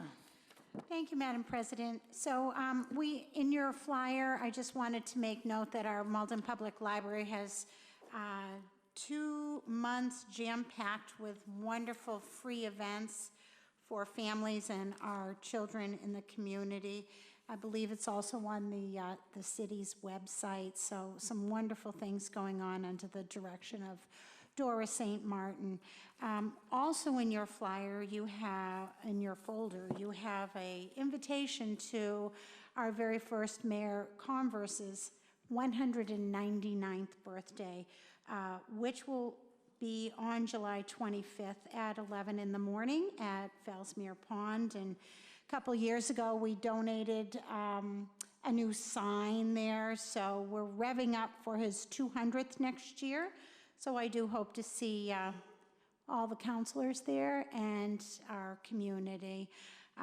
That's in July. August, I did want to tell everyone, I've collaborated with the mayor's office, and over the last almost 2 months, we've formed a think tank with the students in the city and the historical commission, and we have commissioned a resident graphic designer, and we are moving forward with 3 options of a new brand for the city. This will not take the place of our beautiful city seal, but it's something fresh and new as we move forward with a fresh new city. So once we identify the 3 options, it will go live, and it will be a survey for our residents to vote on. And I think you'll be really pleased with the work that the graphic designer, who is actually from Ward 3, Busha Hudak, and she's done just amazing work. So that's August. That should be coming out for a survey for your vote. And in September, we're also revving up for our Habitat for Humanity in Ward 4, a build, and I will roll out when and what and how everyone can get involved and get their hands dirty with this beautiful habitat build. So happy Independence Day.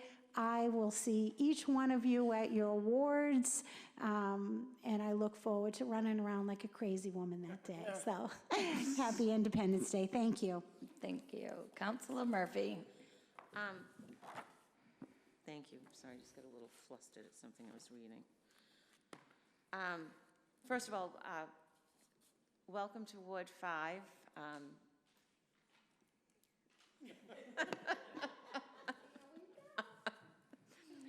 We happen to have a lovely Independence Day celebration in Ward 5 also that runs from 9 to 1. And we have everything that everybody else has, and we do a few other little things too.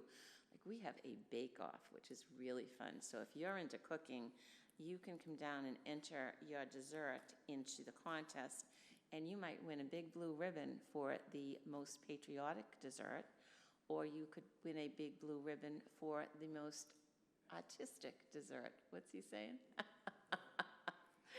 So anyway, But we also have the same things. We have hamburgers and hot dogs and ponies and water slides and lots of games, from egg tosses, water balloon tosses, tug-of-wars to races, etc. So we'd love to see you down in Ward 5.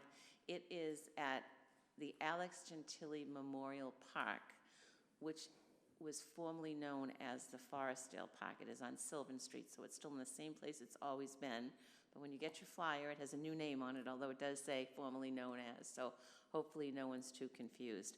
And while I have the mic, because I won't be back until September, another event that's very near and dear to my heart is this August, Saturday, August 24th, believe it or not, is the 5th annual Fairy House Festival.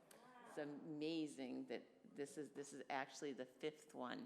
So it's held at Pine Banks Park. It starts at noon. It goes from noon to 4. Rain date is Sunday that weekend. Please come down. It's such an enjoyable day. It's just a time for families to get unplugged and really get back to nature, get away from the cell phones and the computers. You can pre-build a house and enter it on the Fairy House Walk and be entered into a contest as a child, an adult, a family, or an organization. Or you can just come down and enjoy the arts and crafts table that our own Ward 5 Kathleen Bartlett, does an outstanding job on every year and is busy for 4 hours a day having kids make everything from, shields to crowns and wands. So it's a lot of fun. And there's a builder's workshop, also face painting, etc. So once again, that's Saturday, August 24th. It's always the weekend before Labor Day weekend. Trying to keep it there. It's up by the pond, and we hope we'll see you on that date also. And that's open, as is all of our July 4th events. You're welcome to go to any park. And the Fairy House Festival is open to the entire city and friends from whoever want to come from anywhere. So thank you. Thank you. Councilor Matheson. Thank you very much. Folks, this is our last meeting before we recess for the summer. We recess to the call of the chair, so we won't be meeting unless there's some important business, which does happen. We've had meetings in the summer, I think, the last several years. There are a couple public meetings coming up this week at the BB School. Not to steal your thunder, Councilor Condon, I'm going to let you explain that there is a parking meeting on Thursday at the BB School Auditorium at 6:30. But I want it to be repeated, and I'm sure you have more you want to add. Tomorrow, Wednesday, there is a Malden Hospital Site Development Committee meeting where we are inviting Friends of Fellsmere Heights to present their findings in collaboration with Boston Architectural College about what they've found through community outreach, survey, and community forum, what the publicly desired uses are for the Malden Hospital site. Should be very informative. I, for one, am looking forward to it. That'll be at the BB School Auditorium, like I said, tomorrow, Wednesday at 6 p.m. Shouldn't last more than about an hour and a half, but please come on down if you're curious about that subject. And again, I won't steal your thunder, Councilor Condon. on only a little bit. On July 4th, Ward 3 will be holding its annual Independence Day celebration. This historically happens at Amridge Park. It's where I went as a kid for the wheelbarrow race and all the fun things that happen there. We have some great stuff. We have a dunk tank and a bouncy house and a big kahuna water slide that is a complete sensational hit. So come on down. We do ours. We start setting up at 8 o'clock. We will sing the national anthem at 9 o'clock. And we'll go a little bit later because I know that this is really a highlight of the kid calendar for some of the folks in the area. So we're going to go to about 2 o'clock or maybe even a little bit later if the kids are still playing on the big kahuna water slide. Final words, I just want to say there's plenty of opportunities in the calendar year to be patriotic. July 4th is certainly one of those days. We are so blessed to be born in the United States of America and to be born at this time in human history, when we live a longer life, where we live a healthier life, where we live in a more tolerant society, and where we have, I think, better opportunity than anyone has ever had anywhere in the world, in the whole of human history, including any other country that exists even today. And you don't have to travel very far. Even if you go to wealthy countries, you'll see that we have wider roads and bigger houses and better food.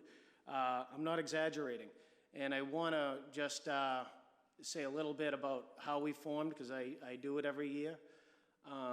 What our founding fathers did was nothing short of incredible, and of course, they weren't perfect men, who is? But what they said to one of the most dominant powers in the world at the time was that, you know, through thousands of years, we've had monarchies, and monarchy gets their authority from the divine source. They say, God gave me the power to rule, and therefore I'm going to set the policies. But the founding fathers said, we have inalienable rights, rights that can't be taken away from us, and we're endowed by our Creator, from God, with these rights. It circumvents the monarch. We have the right to life, liberty, and the pursuit of happiness, and no one can take it away from us, at least not without the due process of law. And that was something that the world had never seen before. And I can only imagine what King George thought when he heard the right to pursue happiness? Who do these people think they are? And one last comment, when Thomas Paine said, gentlemen, we must hang together or we will hang separately, he meant it literally. The price of treason against the most powerful government was that you would be hanged until dead, your fortune would be taken away from you, and your family would pay the price as well. So what they did took a lot of guts, and we have a lot to be thankful for here in America. It can't be overstated. God bless America. I hope you have a wonderful time on the 4th of July, no matter what ward you go to or where you celebrate it. Thank you. Thank you. Councilor Winslow. Yeah, that's a great statement from Councilor Matheson.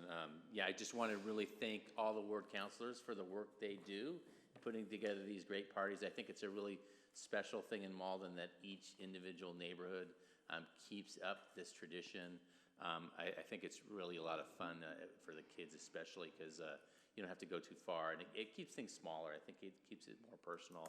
So I really appreciate that work. I will be biking around like a madman to try to get to as many of these things as possible, so I'm looking forward to that and seeing people on the 4th. I just, in advance of the 4th, there's a couple of things going on. I know at Trafton Park, to get the Trafton Park ready, Councilor Kunmel and I will be down there helping clean up a little bit on Saturday, June 29th at 9 o'clock in the morning. And then actually Bike to the Sea is doing a cleanup that same morning from 9 to 12, starting at the Valley Forum. It's actually interesting. There's a group of people of Lynn coming over to Malden to help clean up. In the past, a lot of people from Malden were going to Lynn, so Lynn is returning the favor. So that's an interesting thing that's happening. So, and I also just want to wish everybody a great summer. For Councilor's summer reading, I did put in something about our long-term transportation study report, so that's something we'll be discussing over time. And I think I know we talked a little bit about some of these things, the Charter Commission, some small meetings, so it'll be something that we continue to talk about. But I just wish everybody have a nice summer, and look forward to seeing you all on the 4th. Thanks. Thank you. Councilor Condon. Oh, thank you. And thank you for not stealing my thunder, because you've been stealing thunder, a lot of thunder lately. But only kidding. Let me start off by saying Thursday night we have a residential park, one of 4 that will go across the city, public hearings on residential parking.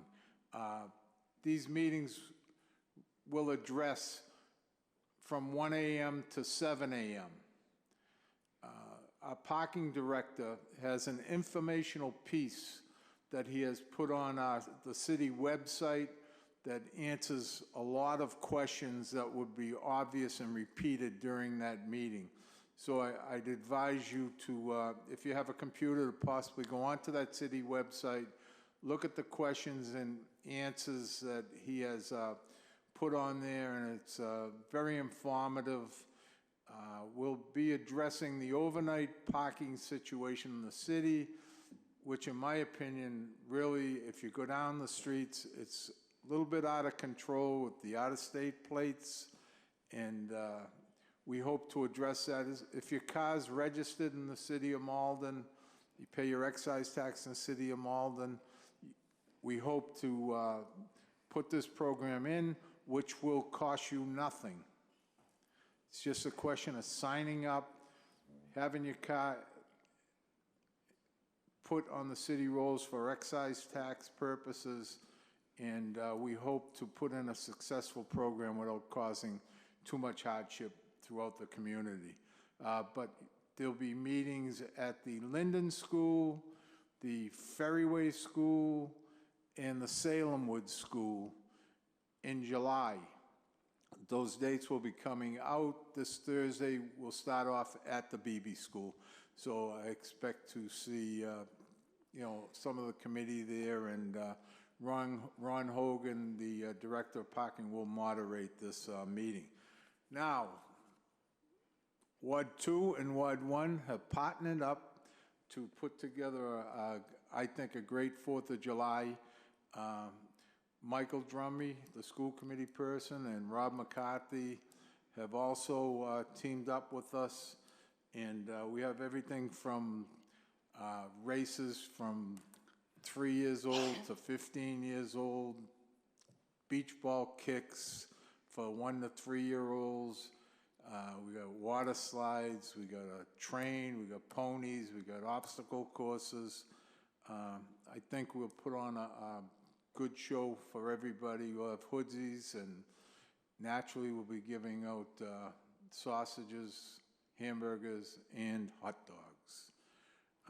If you have any complaints about the food, her name is Peg Crow from Ward 1. But it's just nice. It's nice to team up with another ward and see people from Ward 2 and Ward 1 work together, rub elbows. You make a lot of friends that way. And, anybody that's thinking about it, believe me, I don't think there's any other way to go but to team up with the ward next to you and put together a great 4th of July for both neighborhoods. So, and we do need volunteers. We'll put you to work. Believe me, we have a lot of things to do, servers and lifting, and we'll make sure when you go home you'll be tired. Thank you. Thank you. Councilor Anderson. Let me begin by talking about a great celebration that took place right here at this facility last week, and that was the City of Malden designating Juneteenth, which is a very sacred day for African Americans. It's the commemoration of the day that we call Freedom Day. While the Emancipation Proclamation was signed to free the slaves that took place back in 1863, there were slaves that didn't get the word about that until about 2.5 years later, and that took place on June 19th, 1865. And so this city, this forward-thinking city that we're all a part of, has designated June 19th through the mayor of being an official day, an official significant day for the City of Malden. There is a flag that is out in the front of this building, which is the Juneteenth celebration. So to the organizers that put that event together, that helped to share information about where we were in terms of the original sin that this country has participated in slavery, and where we are today, and how that has manifested itself and how we have improved over the years, was a remarkable job done by the organizers, the core group organizing the Juneteenth. So I want to give them a shout out for their organizing, and I want to give my colleagues on the council who came out to support that event, to come out and to show their support. We had a packed room that was in there that was a beautiful mosaic of a cross-section of our community in terms of color and gender, sexual orientation, a blending together of Maldonians celebrating this day. In terms of Independence Day, I guess we can all talk about how great our events are, and I would rather approach it this way and say that we should be, and I know we are, so very, very proud of our city. You know, not every city will go through the individual ward-based 4th of July ceremonies. We recognize that the children and the families here in Malden, this 4th of July is a big deal for them. Many of them do not have the summer cottages to go to, or the vacations to go to, or, you know, or the cruises, or any of those things, that for the 4th of July, for many people in the city of Malden, this is their big thing. And I think the fact that we all put the kind of effort into making this a great celebration, I know I'm certainly so happy to be doing that. And all through the many years I've been in the council, I've enjoyed doing these 4th of July celebrations. And I can see that the rest of you are as well. So while we all tout us doing the best individual ward celebrations, I think collectively, when we put it all together here in the city of Malden, we've got much, much to be proud of. I had this year, our Ward 7 Association working with, I've got 2 candidates that are running for school committee, Michelle Leon and Keith Bernard, who are both candidates for school committee, who have been working with the Ward 7 Association, plugging in their input into making this celebration a great one. We were all invited to this grand opening, or even before the grand opening, of the casino. I know that I saw the Spatafora family there I saw the Spatafora family there, and to see the beauty of this Encore casino in our neighboring city of Everett. And it's remarkable to see the traffic flow through there, which we have experienced these last couple of days since it's been officially open. I mean, I hope it stays this way, but there has been such limited traffic back up there, and that was, for me, the biggest concern that I would have, that what kind of impact was that casino going to have on the traffic flow around here. But there were more cops out there directing traffic than there were vehicular traffic drivers that were out there. The casino is beautiful. I look forward to spending some time there. I'm not much of a gambler, but I'm looking forward to the performances that are put on there at the casino. And if you haven't, to our residents of Malden, if you haven't been there, make a plan to get there soon. They got great transportation, that, you know, free shuttles that run out of this train, the Malden T-stop, the Wellington T-stop, that'll take you right there. We had the pleasure as well of seeing what Artline did this last week, of their display down on Canal Street, and I'll let the speakers beyond me to talk about that, but there were a couple of great renditions of artwork that's down there, and I hope that someone will speak up about that. So, happy summer, happy 4th of July. Enjoyed working councilors throughout this year, and we're looking forward to a good summer, and look forward to seeing you all again in September. Thank you. Thank you. Councilor Spatafora. Why do you always make me go after him?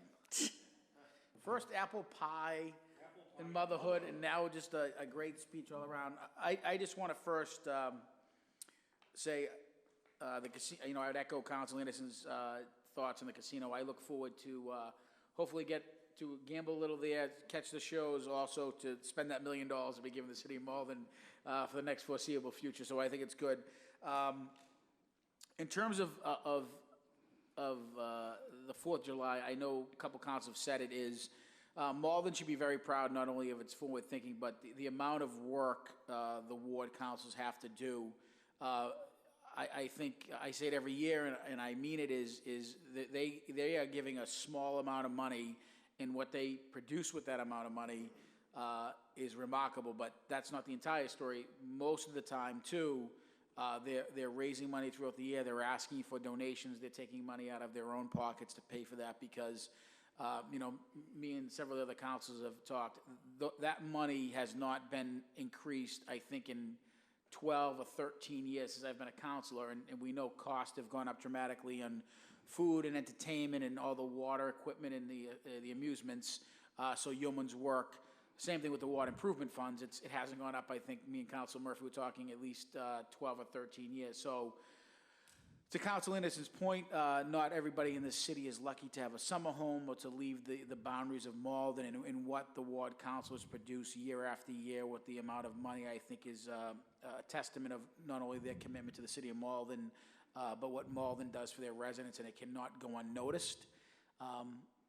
And then I will finally say I do not want to take away from Council Matheson's historical rendition of the Founding Fathers, but it is remarkable to think what they did so many years ago when they wrote that document on July 4th, and they put such the forward thinking that I think we try to do, and to see 200 years or 300 years out what that living document can do.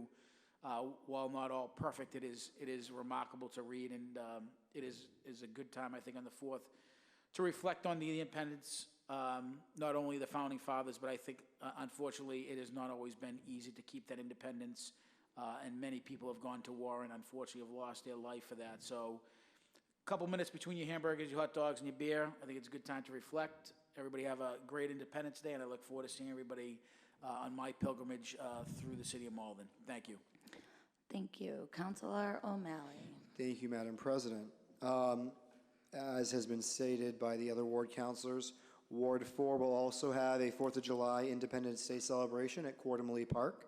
Quartermalee, probably the city's most difficult park to pronounce, is located on Mountain Ave, right next to the DCR pool. The event will go from 9 a.m. to 1 p.m. We'll be dropping off flyers this coming week, so everyone will get notified in the neighborhoods. I'd like to thank the YMCA leaders and Frank Molis for helping create this event and volunteering. And I'd also, speaking of leaders, I'd also like to thank our Recreation Department head, Joe Levine. He recently started a great new sunset yoga program. It's, I think, goes for 8 weeks every Monday evening at 7 p.m. And that's located up at Waits Mount. They originally had it for 30 people, but it filled up so quickly that they extended it to 40 people. So we're looking to expand this program potentially, maybe other nights, other parks. Just wanted to let people know about that. Speaking of Waits Mount, I know there's been a lot of questions about the stargazing and storytelling event. We're going on our 4th year, 1 year behind Councilor Murphy's great event at Pine Banks. We are looking to gather more volunteers in creating more of a structured organizing committee. Myself and Malden Reeds, led by Jody Zolk and Ann Durso Rose, have been doing a lion's share of work. We're really looking to create maybe an organization that can kind of take over the stargazing and storytelling. It's really become quite a cultural phenomenon here in Malden. People look forward to it every year. We've been trying different dates. More likely than not, it will happen at the end of the summer, if not in the early fall. So look forward to that. And to Councilor Anderson's point, Malden Arts did unveil what I think is going to be the beginning of the crown jewel of Malden. Unfortunately, last week I stole Councilor Crow's thunder on this, and I apologize for that.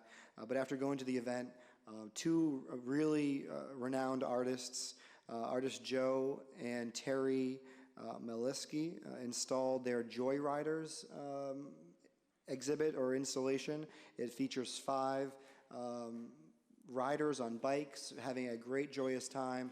Go check that out on Canal Street. And we also have artist Colin Selig, who's originally from the Boston area, and he used 99% post-commuter reused propane tanks to create a really cool sculptural bench. These are just great things to have on our our bike line, our art line. And without becoming too long-winded, have a happy summer. Thank you.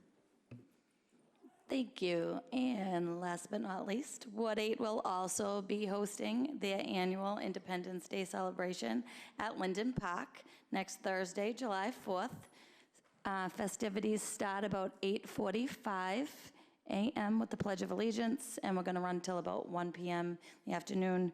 We too have water slides, moonwalks, snow cones, hamster balls, yard races by age, and Little Miss Linden contest and Little Mr. Linden contest. And as crazy as I am running around this week, making sure I have enough toys for every child that shows up at the park, and waters and soda with pizza and hamburgers and hot dogs. I was reminded the other day, picking up a donation check from one of the local businesses in Malden, the Paris Litho business on Salem Street. He remembers going to Linden Park when he was a kid. So this tradition has been around for an extremely long time. As much as I want to rip my hair out of my head the week before, it really is amazing how no matter where you are or where you've gone in your life, on the 4th of July, you go back to your childhood park that you grew up in. There's people that I only see on the 4th of July, and a lot of them come back. I don't know if other councilors experience this, but people that don't even live in Malden anymore, but they come back with their kids and their grandchildren because that's all that they know. And we're the only city in town around that actually provides this type of event for the community, and it really, truly is amazing. And I just, wanted to remind everybody that although we're all crazy this week, I'm sure we are, the meaning behind it and the memories that we're making for these kids is really, truly amazing. I remember fondly running down Springdale Street to grab my friend to run up Salem Street so I wasn't late, because they started promptly at 8:45, and if you weren't in line for the road race, you weren't running. So we got a little head start there, so I just want to thank you all for, sticking your heads out and getting all this done. Who would have ever thought 40 years ago I'd be running the park? It's pretty amazing. So it really is a great tradition, and I don't see me ever leaving Linden. I know that some things work well for others, but I can't imagine being any place but at Linden on the 4th of July. I've been there for the last 35, 36 years or so. So it truly is a remarkable event, and I want to applaud you all for a job well done, because it really is amazing. So thank you so much. And on that, anybody have a motion to adjourn? Recess. Yes. Councilor Spatafora. I apologize. I just remember this, and to Council Conant's point, and I know it's important, we're having 3 traffic meetings coming up, one tomorrow. The presentation is on the website. Excuse me, Thursday. The presentation was put on the website this morning. No, he didn't. Oh, Jesus.